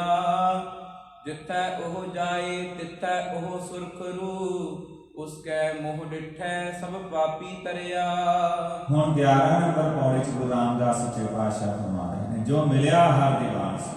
ਹਰ ਕਈ ਵਾਹਿਗੁਰੂ ਦੀਵਾਨ ਕੀ ਇੱਕ ਕਚਹਿਰੀ ਦਰਬਾਰ ਸਰੂਪ ਜਿਹੜਾ ਸੱਚ ਨੂੰ ਸਮਝ ਕੇ ਸੱਚ ਨਾਲ ਮਿਲਣ ਲੱਗ ਪਿਆ ਉੱਧਰ ਆਪਣੇ ਆਪ ਨੂੰ ਜੋੜ ਲਿਆ ਨਾ ਸੋ ਸਭ ਨੇ ਦੀਵਾਨੀ ਮਿਲਿਆ। ਸਾਰੇ ਦੀਵਾਨਾਂ ਚ ਸਾਰੇ ਦਰਬਾਰਾਂ ਚ ਪ੍ਰਵਾਨ ਹੋ ਗਿਆ। ਕੁੱਲ ਮਨੁੱਖਤਾ ਚ ਪ੍ਰਵਾਨ ਹੋ ਗਿਆ। ਫਰੀਦਾ ਜੇ ਤੂੰ ਮੇਰਾ ਹੋਏ ਰਹਿ ਸਭ ਜਗਤ ਤੇਰਾ। ਜਿੱਥੇ ਉਹ ਜਾਏ ਤਿੱਥੇ ਉਹ ਸੁਰਖਰੂ ਕਹਿੰਦੇ ਨੇ ਖਿੜੇ ਮੁਖ ਵਾਲਾ। ਜਿੱਥੇ ਉਹ ਜਾਂਦਾ ਸੁਰਖਰੂ ਖਿੜੇ ਮੁਖ ਵਾਲਾ ਹੁੰਦਾ ਹੈ। ਉਸ ਕੈ ਮੂੰਹ ਡਿਠੈ ਸਭ ਪਾਪੀ ਤਰਿਆ। ਐਸੇ ਗੁਰਮੁਖ ਦੇ ਦਰਸ਼ਨ ਕੀਤਿਆਂ ਤੇ ਪਾਪੀ ਵੀ ਤਰ ਜਾਂਦੇ ਹਨ। ਵਿਸ਼ੇ ਵਿਕਾਰਾਂ ਵਾਲੇ ਜੀਵਾਂ ਦੇ ਅੰਦਰ ਵੀ ਪ੍ਰਮਾਤਮਾ ਦੇ ਸਿਮਰਨ ਵੱਲ ਜੁੜਨ ਦੀ ਇੱਛਾ ਪੈਦਾ ਹੋਣ ਲੱਗ ਜਾਂਦੀ ਹੈ। ਜਿਨੀ ਨਾਮ ਧਿਆਇਆ ਉਸ ਅੰਤਰ ਨਾਮ ਨਿਧਾਨ ਹੈ। ਨਾਮੋ ਪਰਵਰਿਆ ਨਾਉ ਪੂਜੀਐ ਨਾਉ ਮੰਨੀਐ ਨਾਏ ਕਿਲ ਵਿਖ ਸਭ ਹਰਿਆ। ਉਹਦੇ ਅੰਦਰ ਵਾਹਿਗੁਰੂ ਜੀ ਦੇ ਨਾਮ ਦਾ ਮਨ ਖਜ਼ਾਨਾ ਨਾਮ ਸਿਫਤ ਸਲਾਹ ਦਾ ਖਜ਼ਾਨਾ ਉੱਠ ਪੈਂਦਾ ਹੈ ਤੇ ਨਾਮ ਦੇ ਵਿੱਚ ਹੀ ਉਹ ਜੁੜਿਆ ਰਹਿੰਦਾ ਹੈ। ਪ੍ਰਵਾਨ ਹੋ ਜਾਂਦਾ ਹੈ। ਨਾਉ ਪੂਜੀਐ ਨਾਉ ਮੰਨੀਐ ਨਾਏ ਕਿਲ ਵਿਖ ਸਭ ਹਰਿਆ। ਗੁਰੂ ਸਾਹਿਬ ਸਾਨੂੰ ਉਪਦੇਸ਼ ਦੇ ਰਹੇ ਨੇ ਜੀਵਾਂ ਨੂੰ। ਗੁਰੂ ਰਾਮਦਾਸ ਜੀ ਕਹਿੰਦੇ ਗੁਰਮੁਖੋ ਵਾਹਿਗੁਰੂ ਦਾ ਨਾਮ ਹੀ ਪੂਜਿਆ ਕਰੋ। ਲੋਕੀ ਪੂਜਾ ਕਰਦੇ ਆ ਬਹੁਤ ਹਿੰਮਤ ਕਰਦੇ ਆ ਕੋਈ ਕਰਮ ਕਾਂਡ ਕਰਦੇ ਆ। ਤੁਸੀਂ ਨਾਮ ਜਪੋ ਇਹੀ ਤੁਹਾਡੀ ਪੂਜਾ। ਨਾਮ ਮੰਨਿਆ ਉਹਦੇ ਜਦੋਂ ਗੁਣ ਗਾਉਂਦੇ ਉਹਨਾਂ ਨੂੰ ਮੰਨ ਵੀ ਲਓ ਵੀ ਹਾਂ ਇੱਦਾਂ ਹੈ ਆ। ਨਾਏ ਕਿਲ ਵਿਖ ਸਭ ਹਰਿਆ। ਨਾਮ ਨੇ ਤੁਹਾਡੇ ਸਾਰੇ ਕਿਲ ਵਿਖ ਪਾਪ ਦੂਰ ਕਰ ਦੇਣੇ ਹਨ ਨਸ਼ਟ ਕਰ ਦੇਣੇ ਹਨ। ਜਿਨੀ ਨਾਮ ਧਿਆਇਆ ਇੱਕ ਮਨ ਇੱਕ ਚਿੱਤ ਸੇ ਅਸਥਿਰ ਜਗ ਰਹਿਆ। ਜਿਨ੍ਹਾਂ ਨੇ ਵਾਹਿਗੁਰੂ ਜੀ ਦੇ ਨਾਮ ਨੂੰ ਇੱਕ ਮਨ ਇੱਕ ਚਿੱਤ ਹੋ ਕੇ ਧਿਆਇਆ ਹੈ ਸਿਮਰਿਆ ਹੈ ਜਪਿਆ ਹੈ ਸੇ ਅਸਥਿਰ ਜਗ ਰਹਿਆ। ਅਸਥਿਰ ਦਾ ਅਰਥ ਹੁੰਦਾ ਸਥਿਰ ਹੋ ਕੇ ਲਗਾਤਾਰ ਉਹ ਸੰਸਾਰ ਵਿੱਚ ਰਹਿ ਗਏ। ਭਾਵ ਉਹਨਾਂ ਦੀ ਕੀਰਤੀ ਉਹਨਾਂ ਦਾ ਨਾਮ ਉਹਨਾਂ ਦੀ ਵਡਿਆਈ ਸੰਸਾਰ 'ਚ ਰਹਿ ਗਈ ਜਿਨ੍ਹਾਂ ਨੇ ਇੱਕ ਮਨ ਇੱਕ ਚਿੱਤ ਨਾਮ ਨੂੰ ਧਿਆਇਆ ਜਪਿਆ ਕਮਾਇਆ ਹੈ। तो इतने आके 11 नंबर पौड़ी संपूर्ण हो रही है। श्री राग की बार गुरु ग्रंथ साहिब महाराज की पहली बार है। श्री राग के गुरु रामदास महाराज जी की उच्चारण की हुई है। कुल 21 पौड़ियां हैं जिन्होंने चो अज 11 नंबर पौड़ी तक संपूर्णता हुई है। अज के विचार करदे हुए भुल्लां चुकां दी खिमा आओ खेल दी पंक्तियों का पाठ करके समाप्ति करिए जी। जिनी नाम ध्याया एक मन एक चित से अस्थिर जग रहया। वाहिगुरू जी का खालसा वाहिगुरू जी की फतेह। संगत के चरणों में बेनती है कोविड-19 करके जो प्रभावित होए हैं आप जी को जेकर ग्रोसरी की लोड़ है तो आप जी गुरुद्वारा साहिब जी के प्रबंधक साहिबान जी के नाल संपर्क करके अपनी जरूरत उन्होंने दस सकते हो। आप जी को समान घर विखे पहुँचा दिता जाएगा। दूजी बेनती है तैयार किया हुआ लंगर गुरुद्वारा साहिब विखे गेट जो निशान साहब वाले पासे गेट है उत्थे रोजाना ही 4:30 तो 6:30 तक लगाया जाता है। लोड़वंद गुरसिख भैन भरा स्टूडेंट्स जो भी कोई होवे वो आप जी आके लंगर इत्थों वजा सकते हो जी। सबना का धन्यवाद। हुण रहरा साहब जी के पाठ होंगे उपरंत शब्द कीर्तन होगा। इसी तरह जुड़े रहना जी। वाहिगुरू जी का खालसा वाहिगुरू जी की